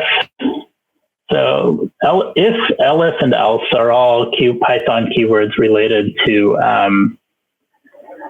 the ifs. And so what elif is short for else if, and it's like or. So it's sort of like if you start at the Python interpreter starts at the top. If this condition is true, do this thing. Otherwise, if this condition is true, do this thing. Otherwise, do this thing. So it's a way, ls is for setting up separate checks that are independent of this first one. And you can have as many elifs as you need here. You could have if, elif, something, elif, something, elif, something, elif, something. It's optional. Like, you can kind of combine these things in different ways. Like, you have to have an if to start an if block. But as you saw, we don't need either of those things. They're optional if you want nothing to happen when this condition is not true. Or you can do only if else, or you can do only if elif and leave off the else. It only depends on the logic of whatever you're trying to set up.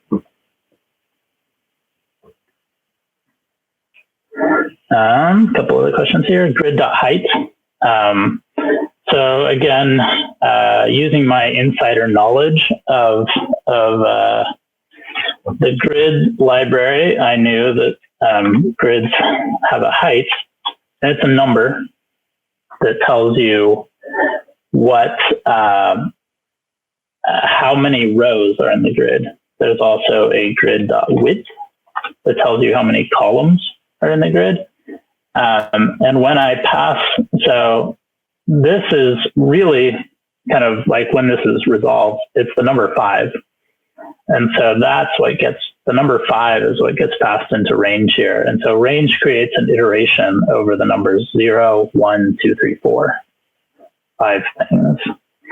So there's a bit going on here where instead of iterating over the blocks in the grid as we were doing before, we're saying, I want to iterate over the numbers 0 to 4.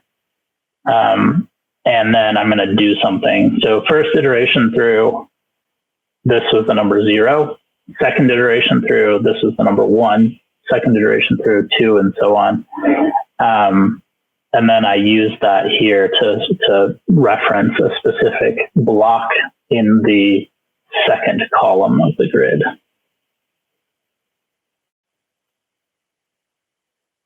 If you want to read more about range, you can do the range question mark thing.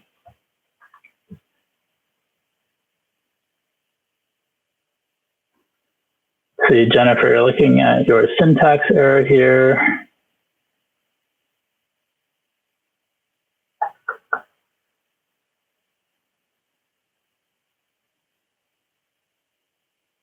Hard to tell from exactly that, but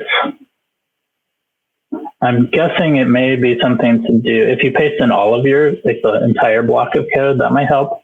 It might be something with the indentation.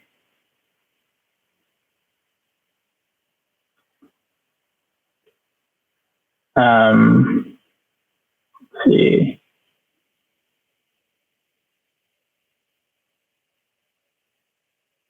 Nicole, too. Pasting code into Slack works really well. So if you're in Slack, we paste it over there. And we can take a look at what's going on there. Sheldon asked if instead of using elif here, we did if. In this case, it would work.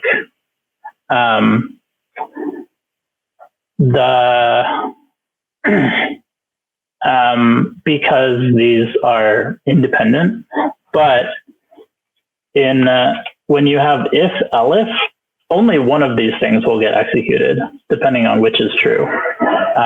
So even you can end up with kind of like hierarchical checks where you check if this is true, or like even if something is coming through here that would be true for this row, but also true for this row, only this one would get executed because only one of these things can get executed everything through. And then, but if we were to change this to an if, for every block, both of these could be executed if the condition matched. So that's the main difference there. Yeah. Oh, yeah. So Walter points out that if you did this, like this, it would end up being blue, right? Because this would end up getting executed also. So like it would get turned black here, but then this would also get executed and it would turn blue. So it's, again, it comes down to the logic of what you want to happen, and you need to specify, like, for every block, do I want only one of these things to happen, or am I okay with multiple of these things happening, depending how it works?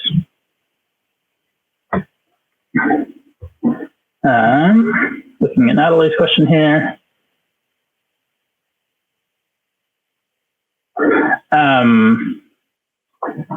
As you're writing yourself comments, Natalie, you can put them on multiple lines. Like you don't have to write your comment on only one line. If you want to wrap them, you can do this and have as many rows of comments as you want. Another thing to do is to, instead of writing code comments, create markdown cells, and I can show you how to do that.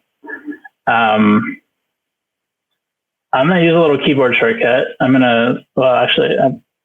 So I can go up to Insert, Cell Above, and have a whole separate cell to work with. I can press, and then I can say, cell type Markdown. And actually, now this is a text box I can write in.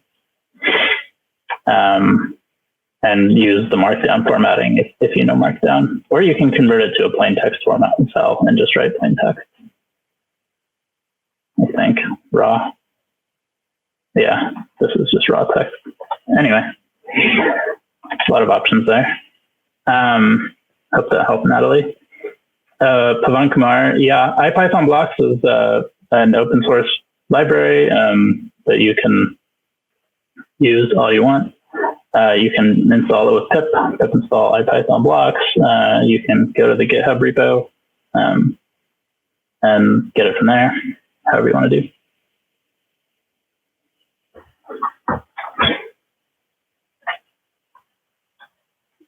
Okay, where are we at?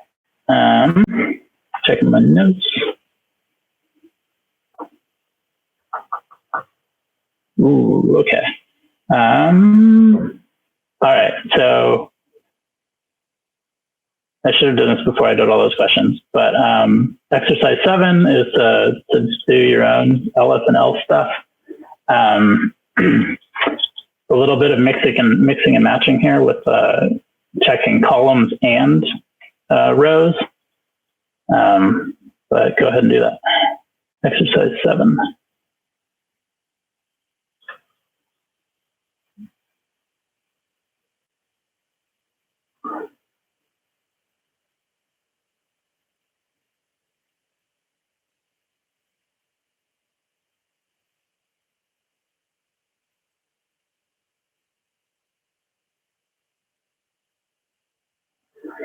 I see your question, Karen.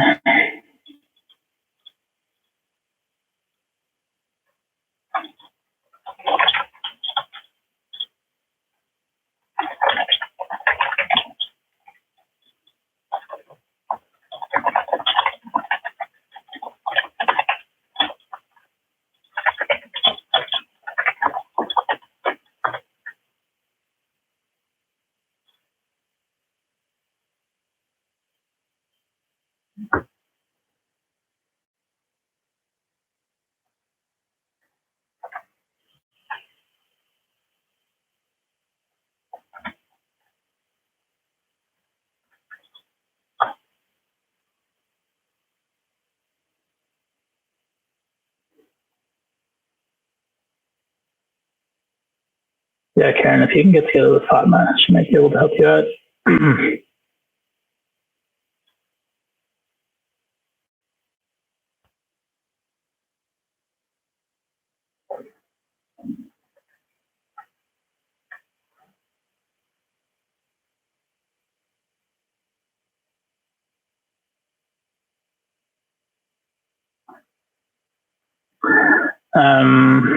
Darshan, maybe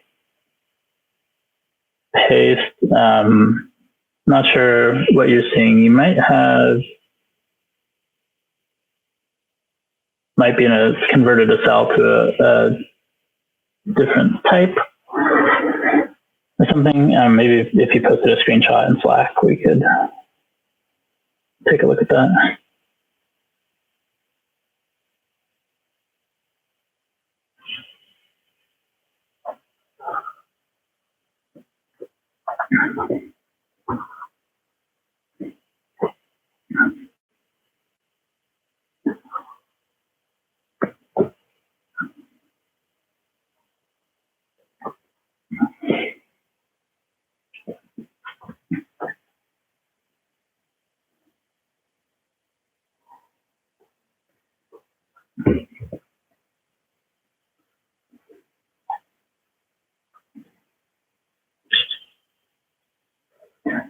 Jennifer, I see your question in Slack. It might be the indentation,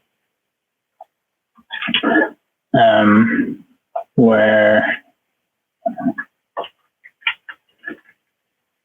this, but that might also just be the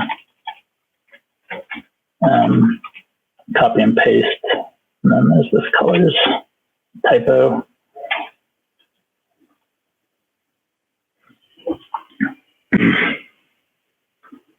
All right, Darshan, great. Okay, it's like we're good to go. So I'll demonstrate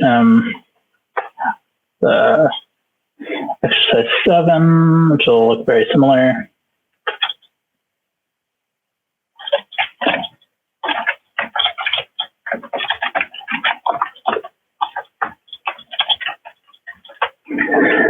Let's see, I want second column. Second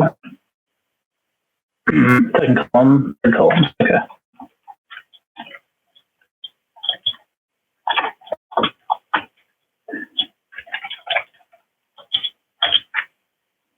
And I want to turn it red.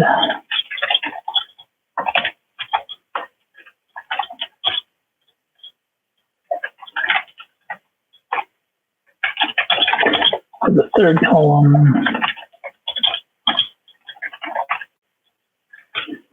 I should open up these exercises somewhere else. so I don't have to keep going back and forth in my browser window.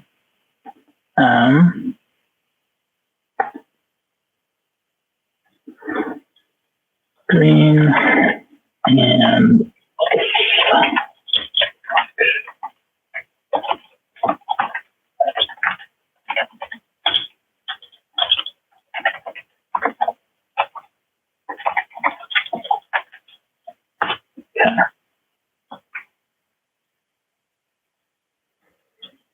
cool.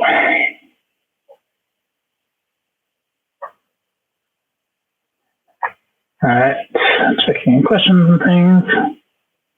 It's okay.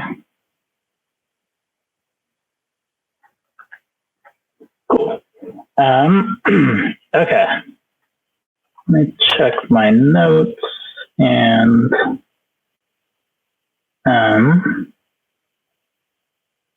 keep going a little bit and then take a break. So sometimes we want if checks that are a little more complicated than we're doing here. I should mention the if checks. So far, we've only used equality. Other common ones are less than equal. In fact, I can make a list here for, so like less than equal.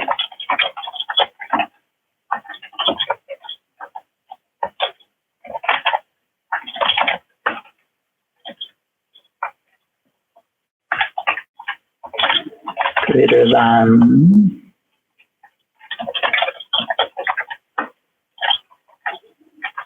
Not equal. Those are all pretty common checks. That's a markdown cell. You'll see, you may sometimes see me like doing things pretty fast, and that's because I know keyboard shortcuts.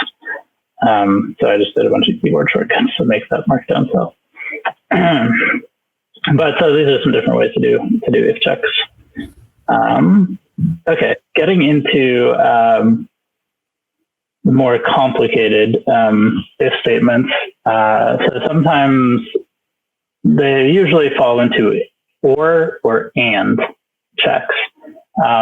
Or combines two things, saying like, if this thing is true or this thing is true, go into this particular block of code. And checks require all of the things combined to be true. So if condition 1 is true and condition 2 is true, only then go into this block. If either of them is false or both of them are false, it won't go in there.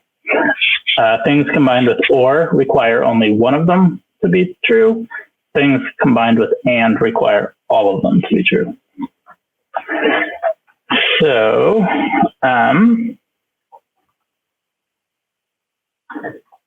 if we are going over our grid here,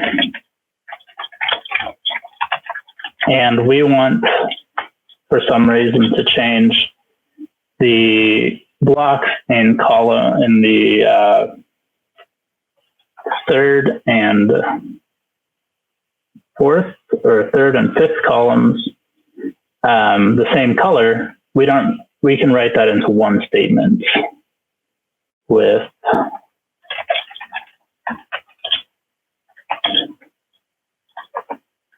so the third, and then we type the word or, and is the word and.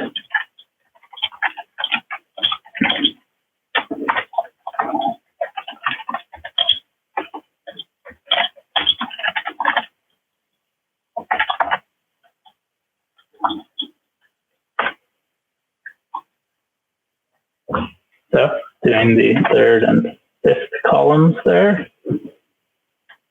Not a great color choice because it looks like the other colors. But yeah, that's how you do that with or. And now there's an exercise. And I think you're going to do exercise 9 and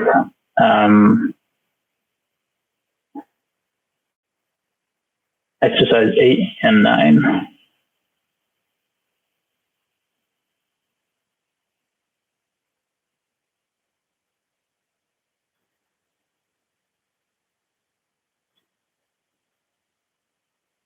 Yep.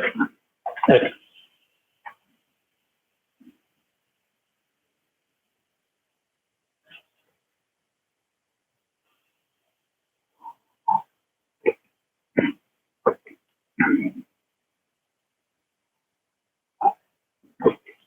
Oh, wait. Actually, do just exercise 8, and then I will show you something for exercise 9.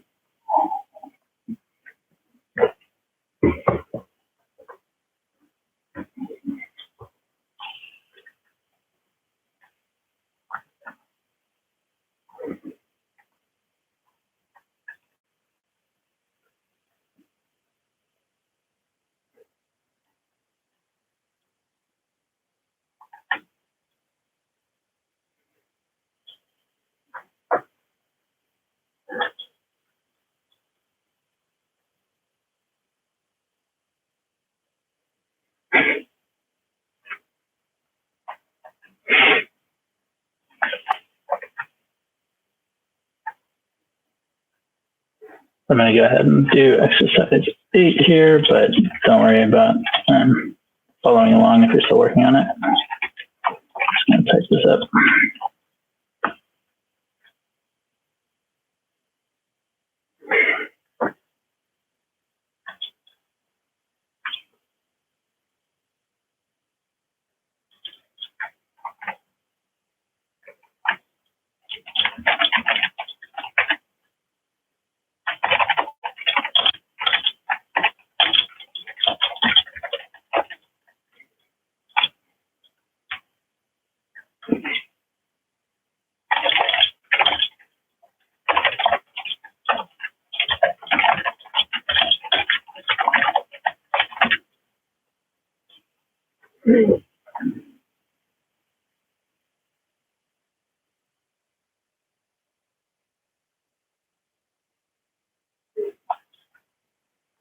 Thanks, Nicole, for that feedback.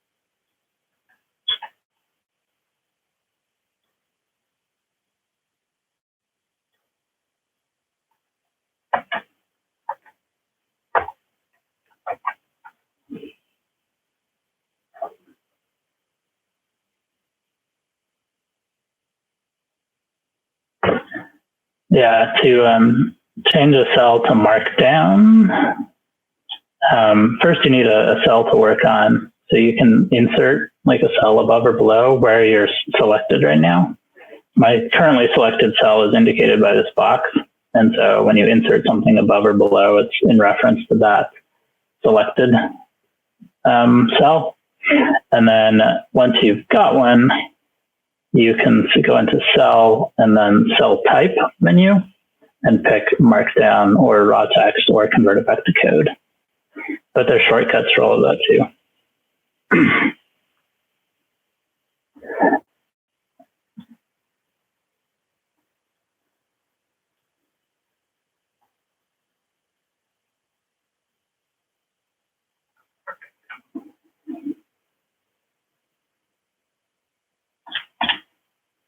Okay, so for changing the first and fifth rows black, similar or statement here. Bit of a pause while we wait to get to the last row, and there we go. For this next exercise, we're going to combine and, use and to combine some conditions, but the exercise is to change every block that is in the fourth column and black to blue. So I was just thinking about that real quick. The fourth column is this one, and the blocks that are blue are this one and this one. There are a couple of ways to check whether the color of the blocks, but we haven't done that yet, so I wanted to visit that real quick. Let me grab a block here. I'm going to grab the red one, which is that one, the red one. So we've seen block.rgb before. This is what's called a Python tuple, one of Python's containers. So it's these three numbers. So there's a couple of ways we could do a comparison to that. We could literally do this, just kind of copy and paste that sequence of numbers. That turns out to be true. This was a red cell, so we could compare it to the kind of predefined red color.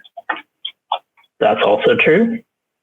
You also have access to the block's individual red, green, and blue values.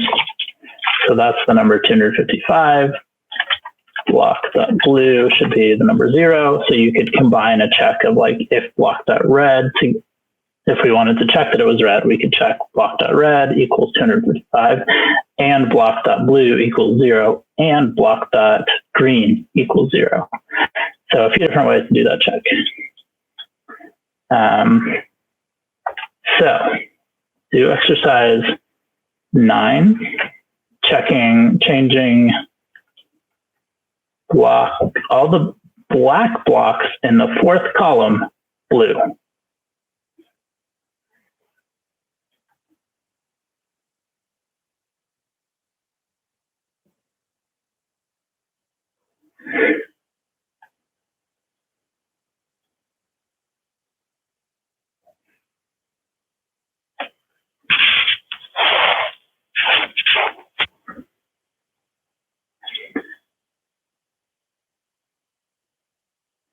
Thanks, Kristen, with the assistant Slack. I just gotta say the having Fatma and Sarah and Kristen is awesome. Y'all are doing a great job.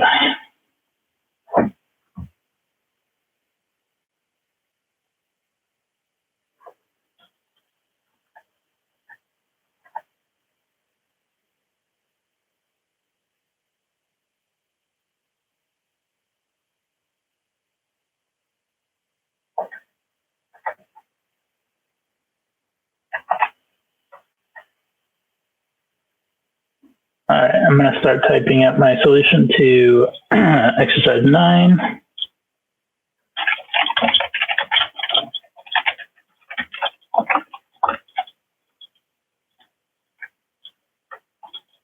Oops. Wrong enter.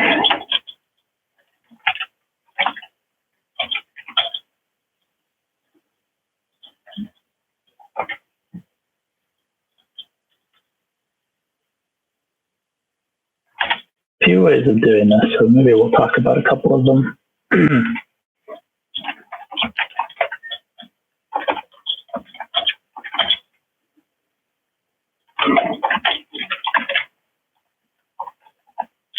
Oh, wait. Not real.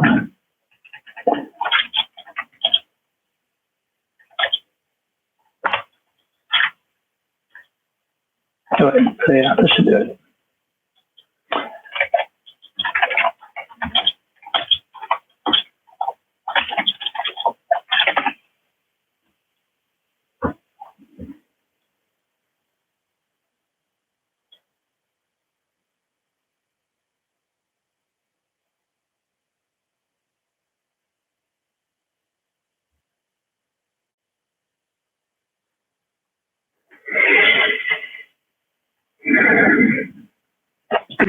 Okay, let's see if I did this right.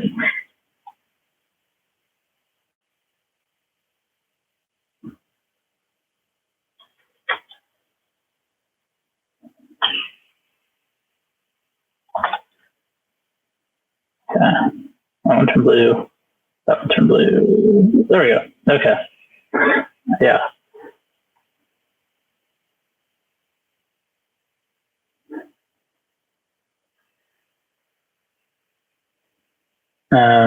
Shastri, let's make sure we've got the right syntax there.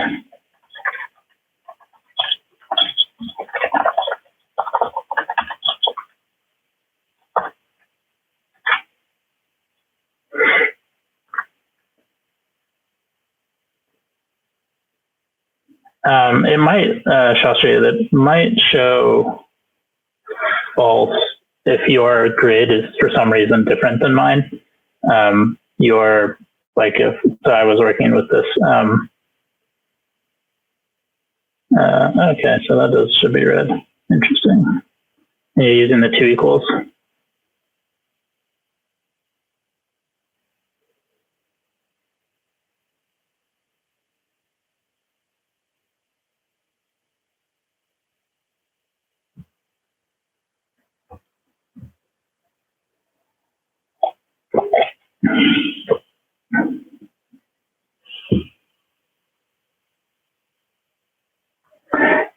Something I glossed over a little bit back here is that you can check these like comparisons outside of the context of an if block. True and the corresponding false are literal values that you can use in Python and compare things to. So that might come in handy. I haven't really talked about like Python's like built-in types. We've kind of implicitly been working with so far, especially numbers, like these integer numbers. There's also floating point numbers. There are strings, which are characters, A, B, C, etc. There's these Boolean values, and you can type true. You can type false on their own. These are special Python keywords. Another common one in this context is none, which is sort of used to indicate nothing here, but it's a value that comes up sometimes. These are all reserved Python words that you cannot use in your own, like, I mean, you can use them in your own code, but you cannot create your own variables named true, false, and none, or you shouldn't. Okay, any questions here about the if stuff before we take a quick break?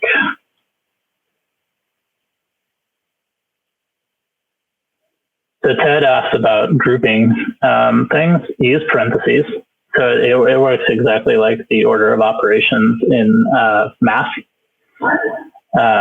So whatever order you want things executed in, group them in parentheses. Or and have equal precedence. So normally it does left to right. But if you want to do things like if we wanted to do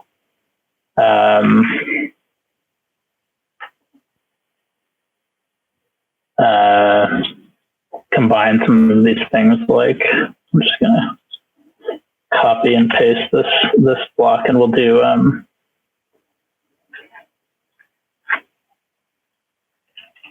change this to do a couple of things. For block.col equals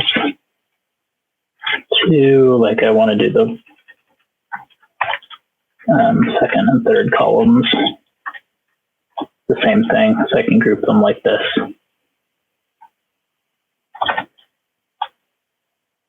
And you can get arbitrarily complicated with these checks and nesting them as much as you want. Just checking that the order of operations works out to whatever logic you intend.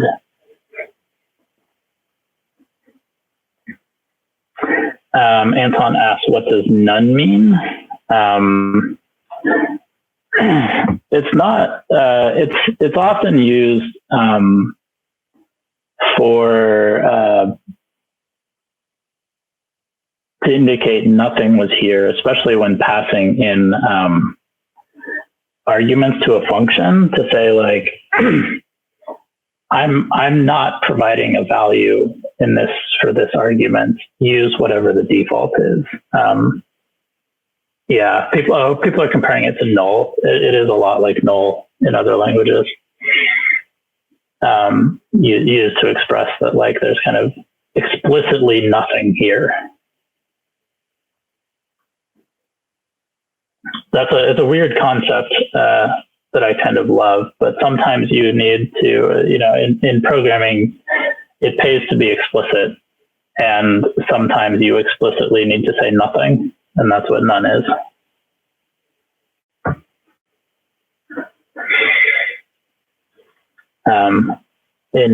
It's not, it's not the same as not a number, but a little bit similar to that too, though in numbers you actually need to differentiate between not a number and missing.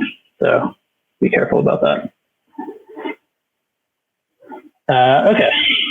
I think this is a good time for a break. We'll come back in 9 minutes at the top of the hour. Thanks, everybody. Feel free to post questions during the break too, and I'll get to them when we come back. Okay. Hopefully we're back. Thanks, Sarah. Refreshing worked. Where are we? Okay. So I gave you an example earlier about range. Turns out I should have saved that for later because we're gonna do it real quick. You'll get to take an exercise. And a couple exercises, so let's get into it. Yeah, so far, when we've done this for blocking grid syntax, we are iterating over every loop, there you go, every block in the grid, which is fine. Sometimes that's what we need to do because we want to visit every block and do something to each of them, to every element. And you could imagine that this was, instead of an array of these grids, or an array of these blocks, that it was a NumPy array full of numbers, or a Python list full of files you need to work on or something. But other times we may know ahead of time, like, okay, we want to work on a certain column, a certain row, something. And we want to, instead of looping over the entire grid and having all of these blocks that we ignore, just target the ones that we know we need. So to do that, as I showed you before, we can use range to set up an explicit list of things that we're going to loop over.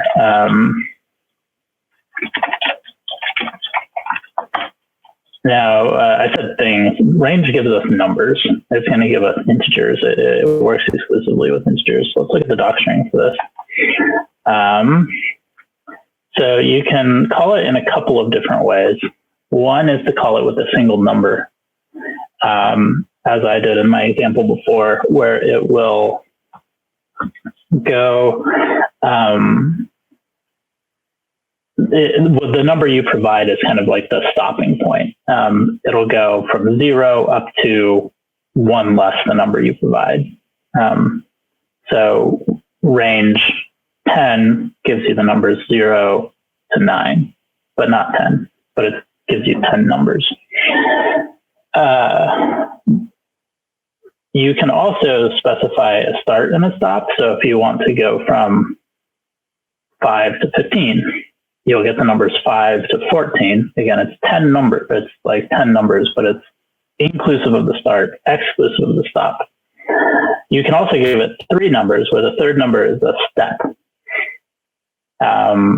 So if you wanted to count by 2s or 3s, it'll go up to whatever the last number in that sequence is that's less than the stopping point. So to give you a quick example, a couple of quick examples. Do that.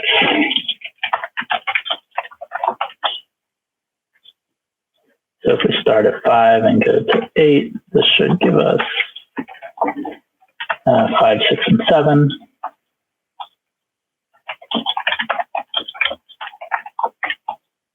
And then if we wanted to go to in steps of 3, this should give us 5, 8,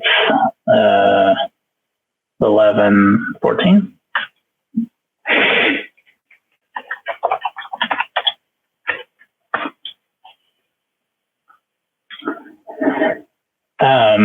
It's Kelvin, it's Shift Tab when I'm inside the parentheses. So it's a little tricky. It's not Tab. They couldn't use Tab because you use that for the tab completion. So it's Shift Tab to pull up this, and I can press it twice to get this longer. So if you press Shift Tab once, you get kind of the short version, and then if you press it twice, you get the long version. And then you can press Escape to close that. Okay. So if we check my notes,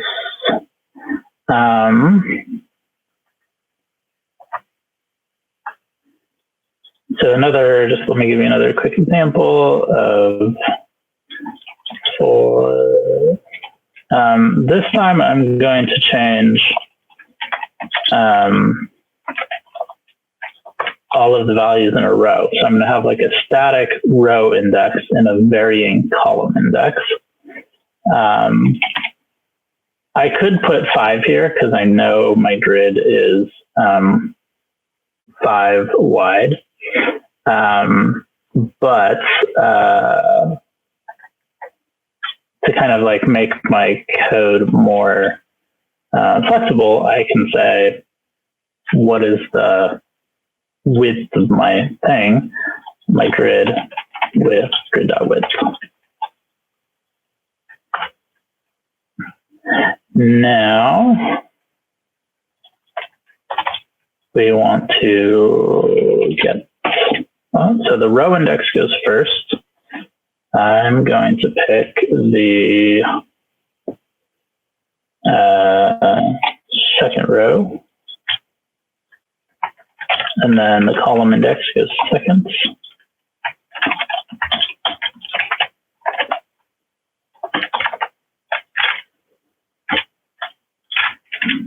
Orange. And now we're not using the animate feature, so we're not going to see it happen like cell by cell, or block by block, and it's not going to show up at the end unless we explicitly say. So I'm going to just echo the grid here at the end so I can see whether it worked. So every cell or every block in the second row is orange. Cool. So that worked. So now we're going to do exercise 10, and I will check for any questions. Exercise 10 is to make a new 20 by 20 grid, and then use a for loop with range to change every block in the 3rd, 10th, and 18th rows.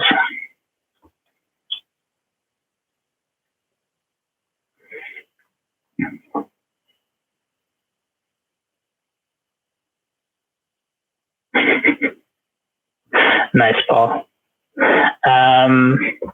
When I show this, I can kind of show you how to do this, how to animate this Shastri.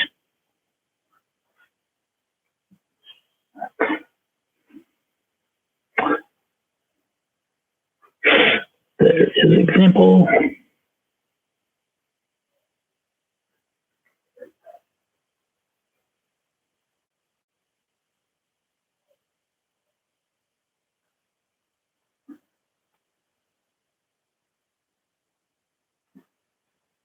Kelsey asked about the column index, and here, so column index is a name, just a descriptive variable name I made up here, not specific to anything at all. However, this grid.width is specific to block grids in the IPython blocks library. However, NumPy arrays, pandas data frames, most of the containers you're going to work with are going to have some way of checking on their shape. NumPy arrays have a .shape. It doesn't really make sense for them to have a width and column, like width and height, because they can have any dimensionality. They can be 1, 2, 3, 4, 5 dimensions. But they do have a .shape. So do pandas data frames. Python has a built-in function called len, L-E-N, that you can use to get the length of some kinds of Python containers. Like a Python list, you can use len to get the length of it, or the number of items in a Python dictionary, and so on. So pretty much anything you're working with, you can figure out its size and shape, but the exact way you do that can vary from thing to thing. Yes, I see your question. This can get a little bit tricky, thinking of, keeping straight whether you're the relationships between the row and column indices.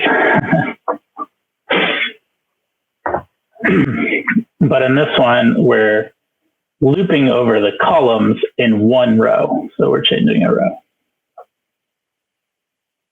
So the row index is not changing, the column index is, so that helps us visit every block in a row.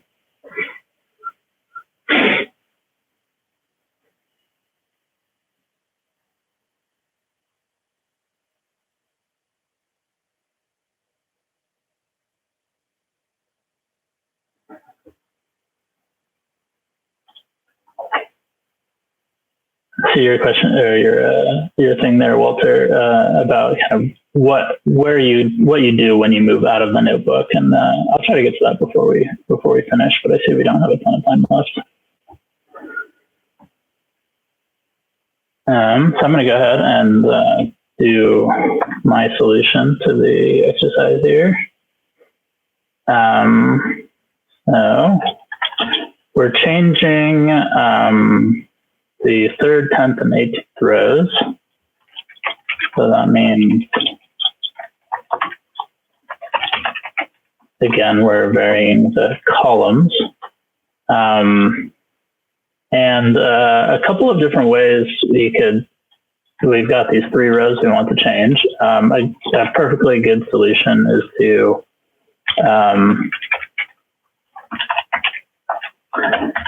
do them all. Kind of one at a time. All right, so we could do that one and that one. We have 3 of these, and we're just going to change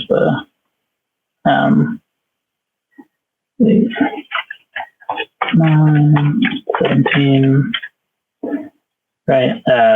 And somebody asked about if we wanted to have the animation here. There is a way to do this. No, that's not it. Grid.flash. So this will put the grid up for a brief period of time and then remove it. If you want it to show up at the end, you still need to put the grid there at the end. Whoops. Well, let's see what I did. List in index out of range. Oh, I never made my new grid. So I was doing this with my 5x5 grid.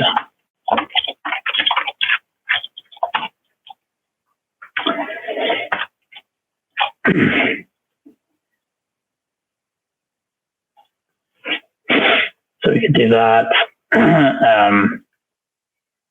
That way, I'm also going to copy and paste this and do an alternate way of doing this, where I'm going to say for row index in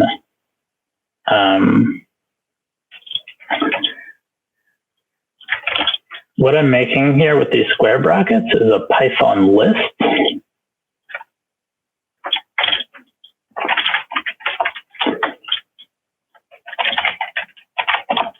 And then the row index goes first, and then the column index.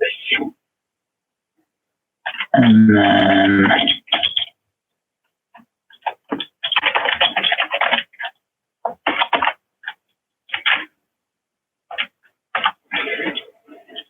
I'm going to put the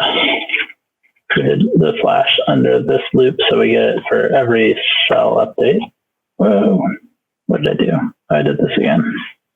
Oh, 27, 17. Okay. All right, so we see it moving through each of these. So here with this explicit loop, we get 2 the first time, 9, then 17.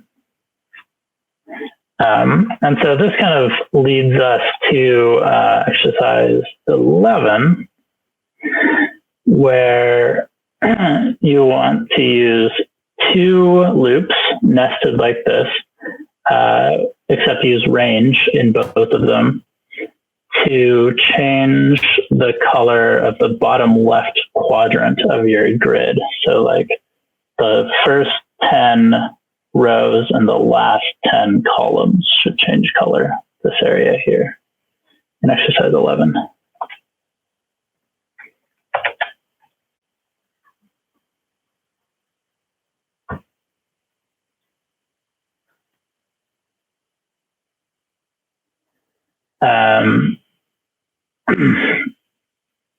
Mohammed, well, let me, Eric mentioned the audio. Can you all hear me? Yes, we can hear you. Okay, thanks, Sarah. Mohammed, is this faster than having an if statement? The way to think about that is, how many iterations is my loop going to do? Like, how many blocks is my loop or loops going to visit? And so if we were to, this grid is 20 by 20, so that's what, 400 blocks. So if we were to do the 4 blocking grid, we would be visiting 20 or 400 elements in the loop. This way, we're visiting 3 times 20, 60 blocks in the loop. So yeah, I would expect this to be faster, just because we're visiting fewer things in the loop. Richard, let me take a look at your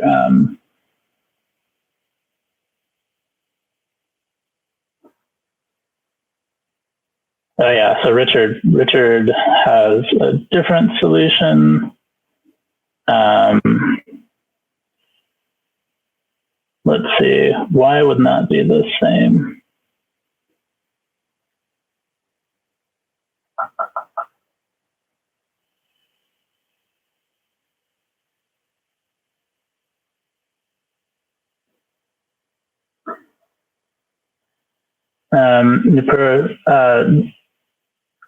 Not entirely sure about your, Richard, I'll come back to you.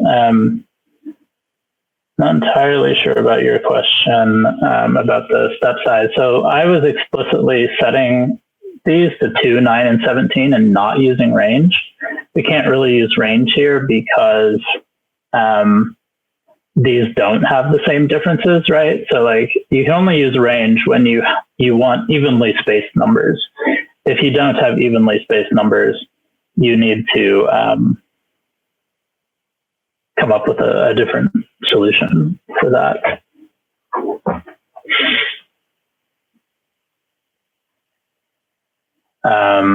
But if, this is the way to do step sizes, but like, you can only do evenly spaced numbers that way. That's why I had to explicitly list these here.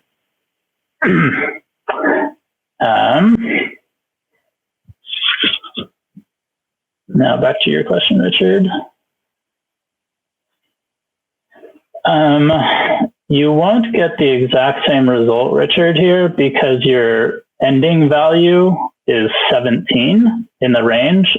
So this will give you the numbers 2 to 16, but not include the 17.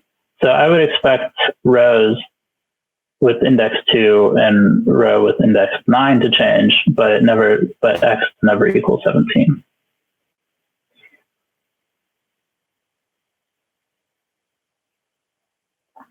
Natalie, let's see what's going on here. I wonder, Natalie, if you do grid 2. Oh, so I see you're doing range grid 2, but then referencing your original grid inside the loop. So if you change those to grid 2, where you're doing each of the color assignments, I think that should do it. And for the grid 2, and you want it to say grid 2.flash and grid 2 at the end.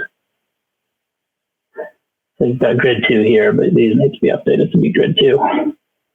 Basically the same thing I did, where I was referencing my old grid instead of the new one.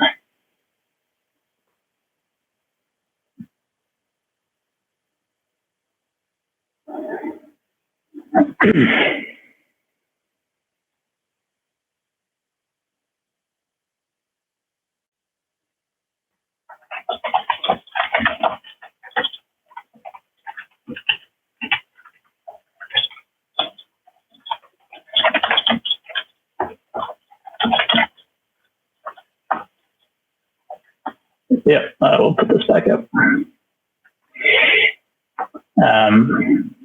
Both of these work.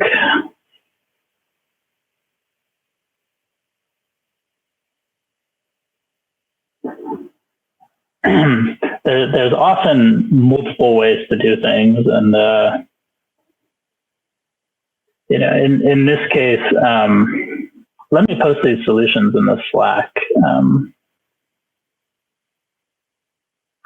Since this, getting a little too, my screen's getting a little too big to hold both of these.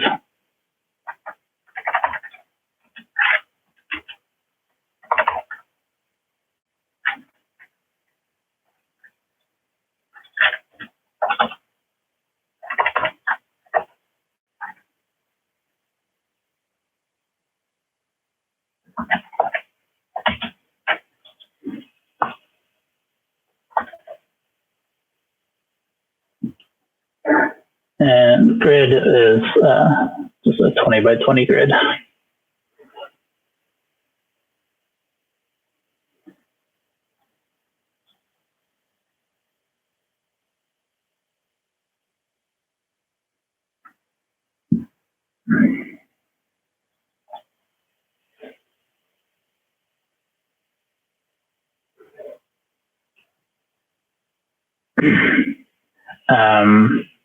And then, so let me do the exercise 11 solution. So we want to do the bottom half of it here. So starting with index 10 and going to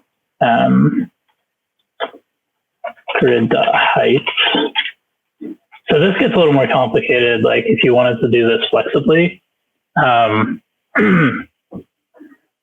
that you would have to do a little bit more math here to figure out like how big is the first half and how big is the second half and so on, or like how big is the half of the rows and how big is half of the columns, and do some math there. But I'm not going to do that for the sake of time. And then for column, index, and range, starting at 0, going to, let's see what happens if we do, grid.width divided by 2. And then block or grid,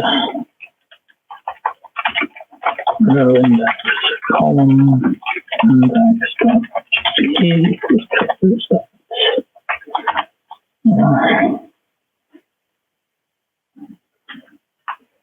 I'm not going to animate it just for the sake of time here, but let's see how we did. Ooh, did not like that. Oh yeah, okay. So like this is giving me a float when I do this, and range only works with integers. I can force it to be an integer by doing this floor division though. Okay. So 1, 2, 3, 4, 5, 6, 7, 8, 9, 10. 1, 2, 3, 4, 5, 6, 7, 8, 9, 10. So this is what I meant by like doing some math.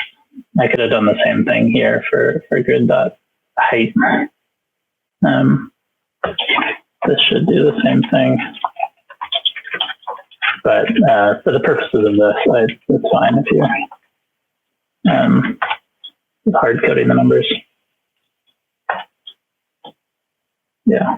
To make this give me an integer instead of a float, I'm using these 2 slashes.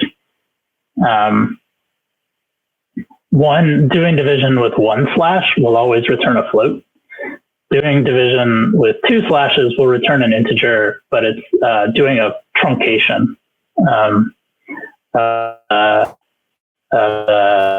result. So if you have to be careful with this. If width was an odd number, it would throw away the 0.5, and it wouldn't round. It would truncate to just to the bottom, whatever the integer component is.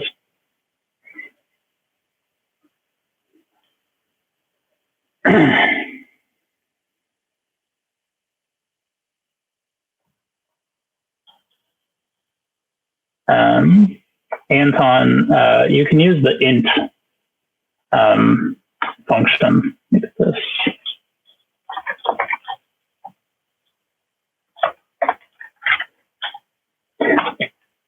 Which does the same thing. Does not round, it truncates, just throws away the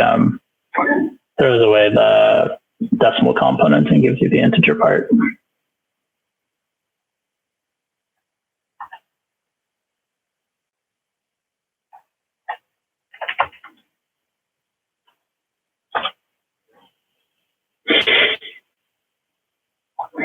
See Nicole.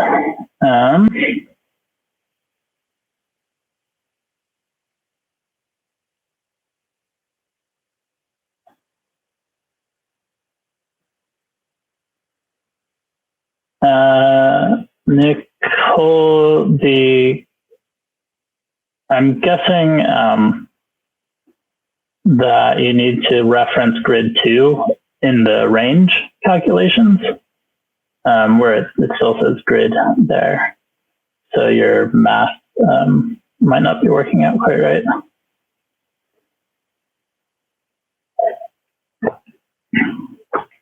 One thing to be careful of with range is that you can build ranges that don't have any results. And so like your loop will, like the code is fine and it executes, but the range doesn't actually cover any numbers. And so nothing happens. All right, let's keep going. Okay, we're going to get into slicing now, which I promised we would a while back, so this is exciting. Let me demonstrate that.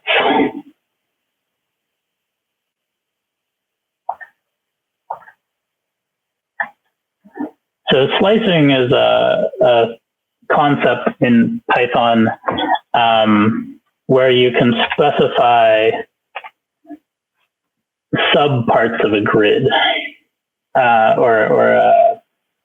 in this case, not everything in Python supports slicing, but lists do, NumPy arrays do. It's a way of getting a really abbreviated way at getting at a subset of a container. So I want to pull out just, say, the kind of center of this. So I'm going to do 5.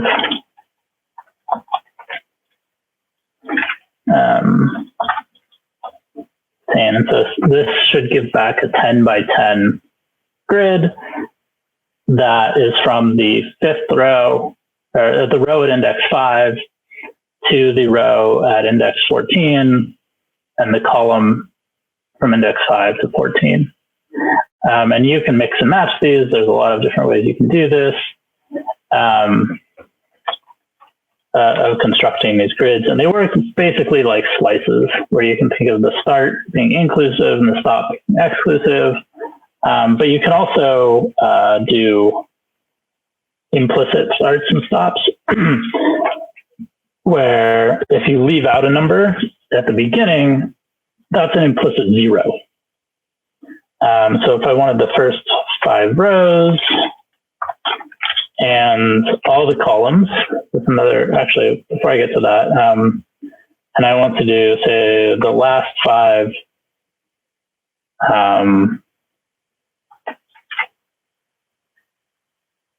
the first 5 rows, last 5 columns. I can do that. So this means, so colon 5 means start at the beginning and go up to, but do not include the 5th index. 15 colon means start at index 15 and go all the way through the end. You can also do colon by itself, which is mostly useful in conjunction with other indexers, where that means everything. So first 5 rows, all of the columns. That, and this supports changing colors. So if we wanted to do the same set of blocks, but change them, I don't actually know for sure that this is gonna work, but let's give it a try.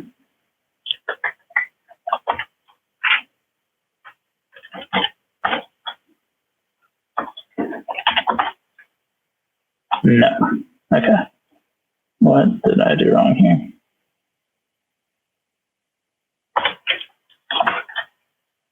Okay, that works. So the .rgb bit doesn't work, but this kind of assignment does. And I think that's because I don't think I ever implemented a .rgb attribute on grids themselves, only on the individual little blocks. So when we're working with a grid, as opposed to a block, the way to change them en masse is to assign a color to that set of the grid without using the RGB attribute. Maybe I should implement that so that they match up. All right. Your next exercise is to do exercises 10 and 11 again, but instead of using loops, use slicing.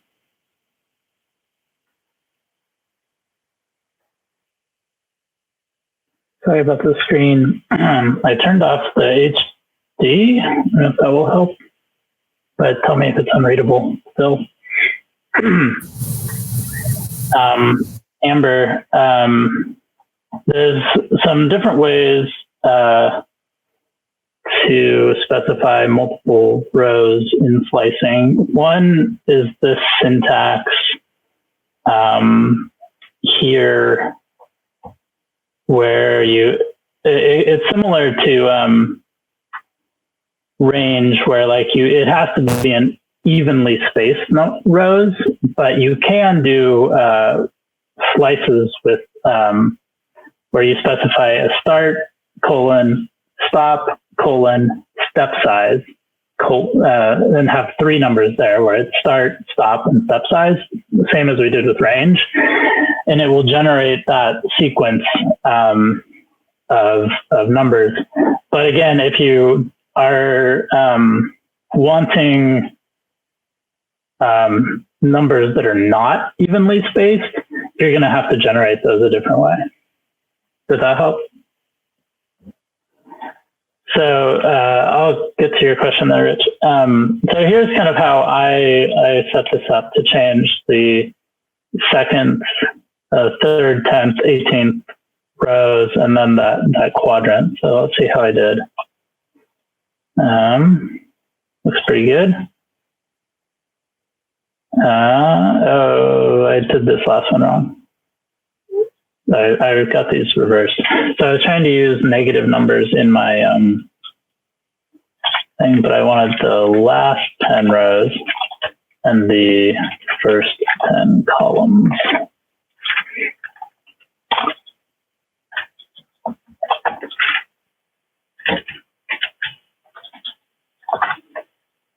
Okay, so that's what I wanted to do.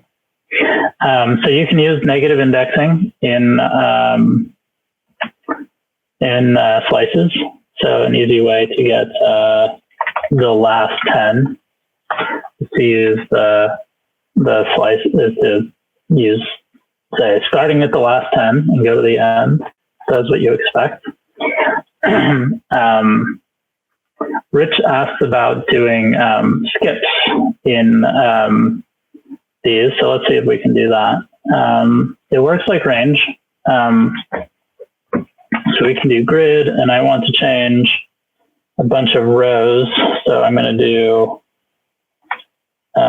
starting with the second row, going through the height and every other row, all of the columns, and change those to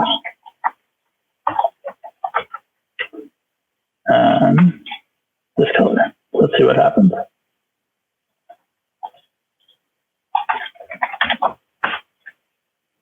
Yeah.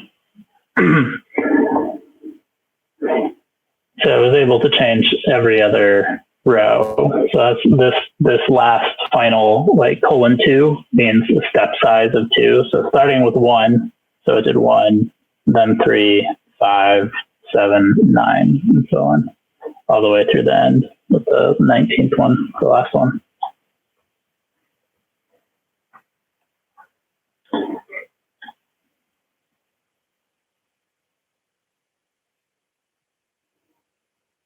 Pavan Kumar, your example in Slack of so everything, the two indices,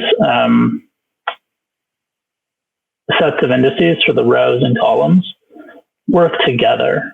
So this is specifying a set of rows. This is specifying a set of columns. And so it's giving you a certain subset of the grid.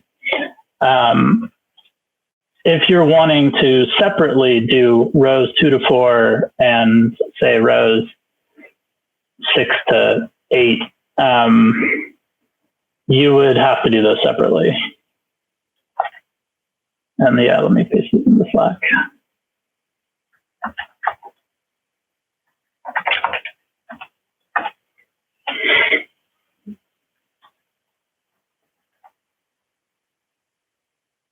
My screen is just small enough to not fit those, but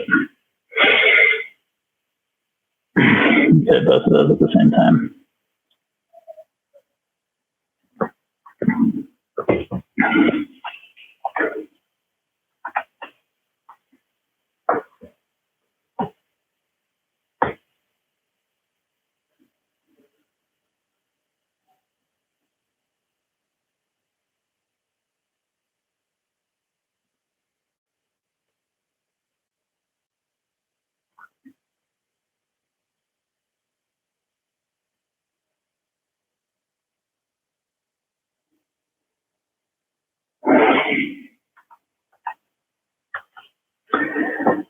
So time goes crazy fast, and we've only got 14 minutes left here.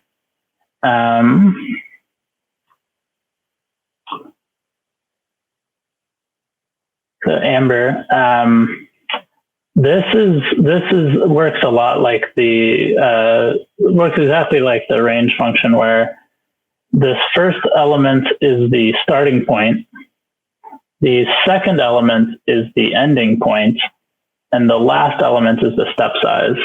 So this told it to go from 1 to grid.height, and actually I could have left this out if I wanted it to go all the way through. And this said to increment the index in steps of 2. So it started at 1, then I went to 3, then 5, and 7, and so on, because of this last 2.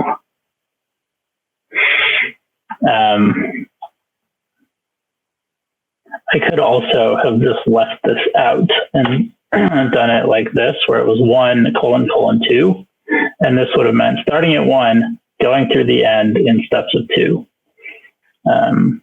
Would also work, I think. I don't think khaki.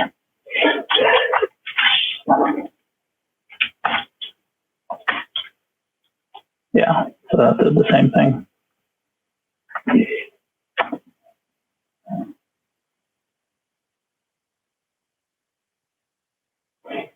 Yep, rich.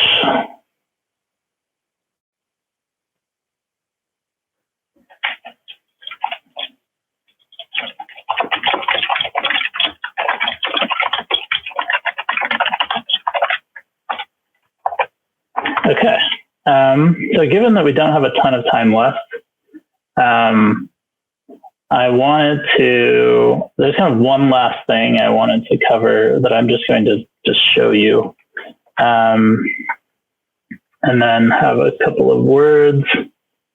I wanted to show you how functions work, how to write your own functions, which is something you do when you have something that you want to repeatedly apply to some kind of known input. So I put in here a function definition that will convert from Fahrenheit to Celsius.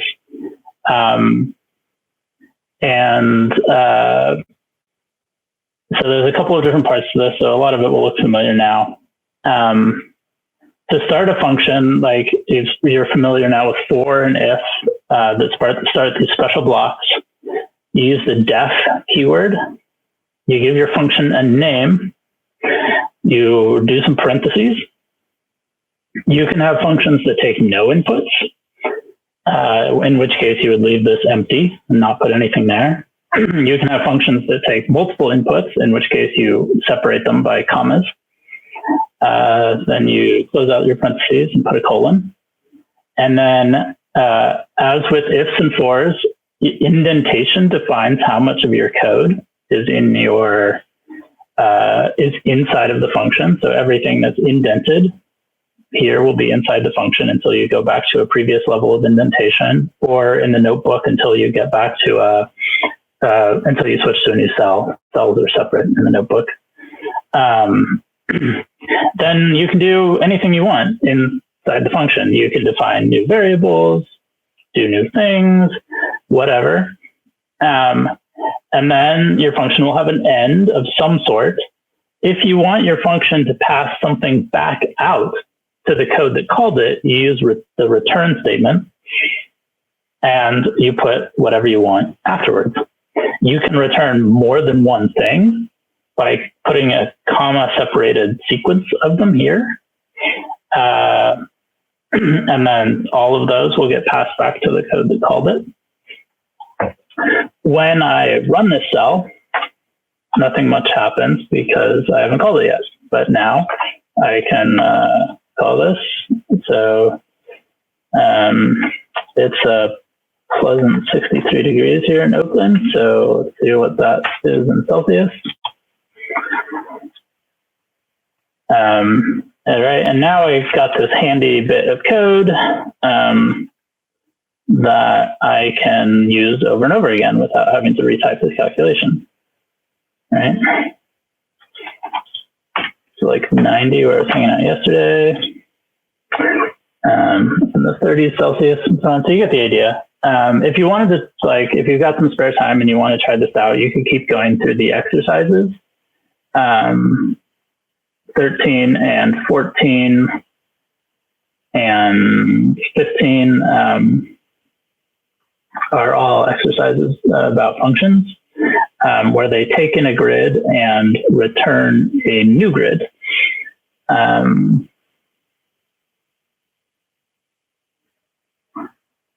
Of a kind. So exercise 13 is to invert the colors, but you come up with your own thing if you want. Exercise 14 is to write a function that adds a border to a grid. And then 15 gets really fancy. I've never actually made it that far in one of these.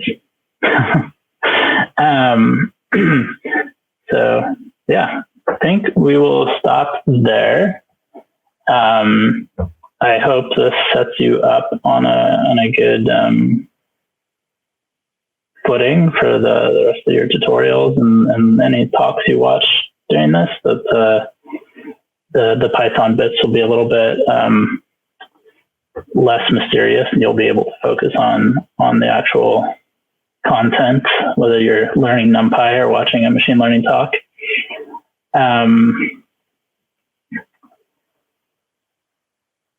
This has been great.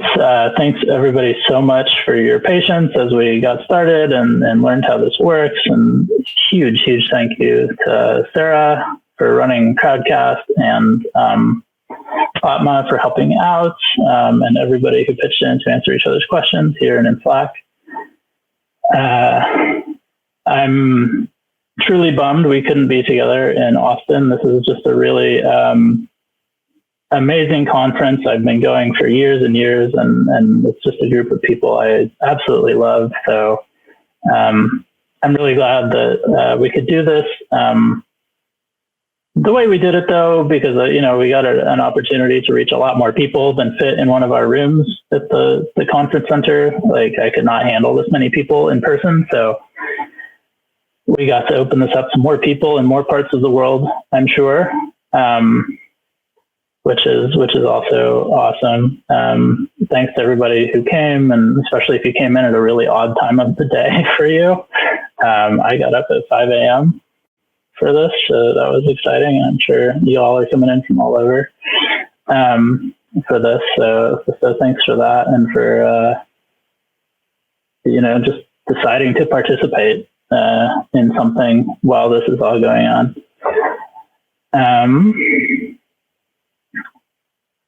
I hope you can come to SciPy someday when it happens again. I don't know if it will happen in person next year, but no later than 2022, I hope we will be in person again, and I will see you there.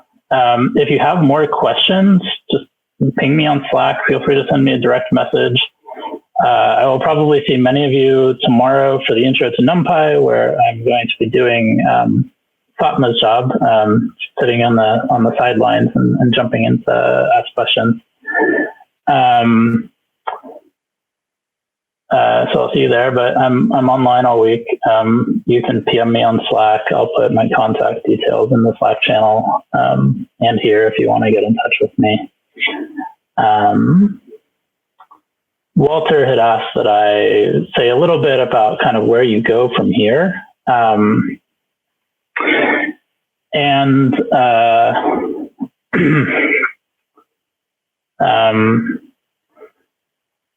kind of like, there are, people who probably do a great deal of their work in notebooks, but a lot of the time you end up wanting to save your code out to files so that you can reuse it. Kind of like I wrote a function here, and you might have a whole collection of functions of things that you write that you want to save out to a file so you can import them. Similar as we do with IPython blocks here, you want to import them into a notebook, into a suite. You might have some stuff that you just wrote to read a kind of file that you work with or something, and you want to reuse that for every notebook without copying and pasting it, right? So you would save that out to a .py Python file. And when you get into that world, you're going to want to pick up probably pick up some sort of code editor like VS Code, Sublime Text, PyCharm. But do look very closely at Jupyter Lab. And honestly, I should probably start doing this training in Jupyter Lab at some point, because it has that capability to put notebooks and text things side by side, and your terminal. So do have a good look at Jupyter Lab, and you can install it using, if it's not already installed with Anaconda, you can use the Anaconda tooling to install Jupyter Lab, and have all that there. And so there's a lot more detail than I can go into here, but you'll put that out into, save it into Python files, and set up a way to import it into different places. There's different ways of doing that, that I probably don't have time to right now, but feel free to reach out to me if you want, about that anytime. You can Google Python Path. There's a nice way to do that. At least I've done that on Mac and Linux type systems. That way you can reuse it. If you want to, I strongly encourage you to go check out Software Carpentry that I mentioned earlier, only because they go into a lot of best practices. So in addition to just like straight up the how to do things, they're really focused on how to do things well and in a way that will work in a time-tested way.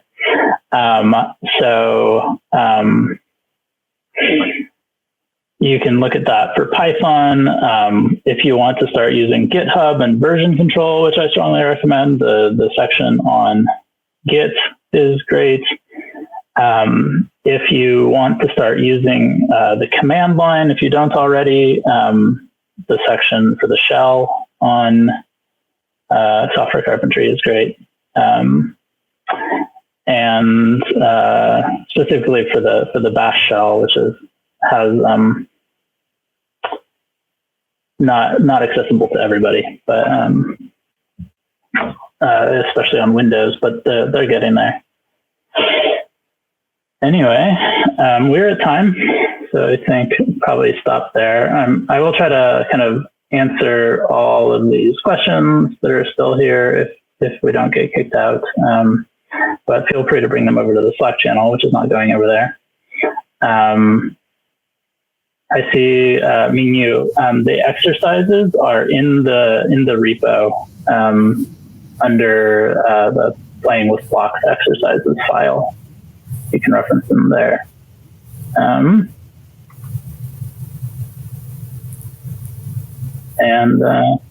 Yeah, I'm going to try to answer all these questions, but Sarah, let us know if we're just going to get kicked out of here.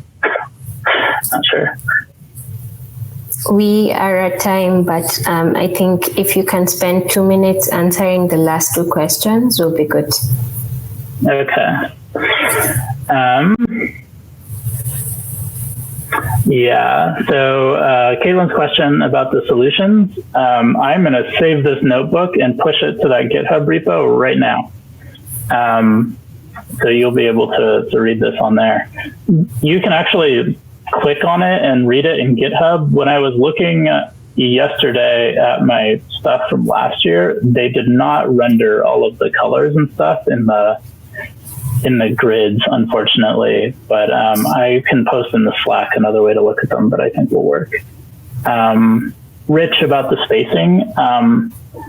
The spacing doesn't, in this particular expression, does not mean anything to Python. It's only for humans. And so I could have written this without the spacing. This space might be kind of like, this space is important. This space might be important in some circumstances, but the spaces in here are not important.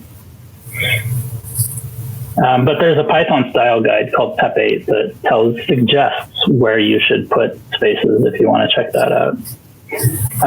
Inverting colors, good question. That means for each of the red, blue, and green components, you kind of flip it to, like, the color space goes from 0 to 255, where 0 is black and 255 is white, or like the maximum amount of red is 255 and the minimum amount of red is 0. And so if you want to switch those, you do 255 minus whatever value is there to think about. If you think about converting from like black to white or all of the color to no other color, you would go from, if you had all red, inverting it would mean getting rid of the red, which would be 255 minus the current red value. So you do that to all of the different colors if you want to invert it.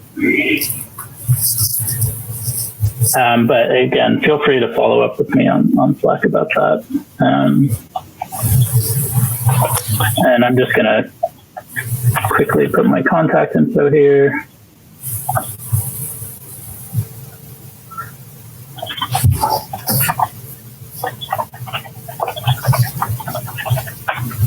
And I'll do the same in Slack. Think we're good. Thank you, everybody. Thank you, Matt. That was really great. And thank you, everyone, for sitting in for the session. We can continue conversations in Slack. You will also be able to revisit the tutorial soon after this session ends. So you can use the same link you used to join to check out the session. Bye, everyone.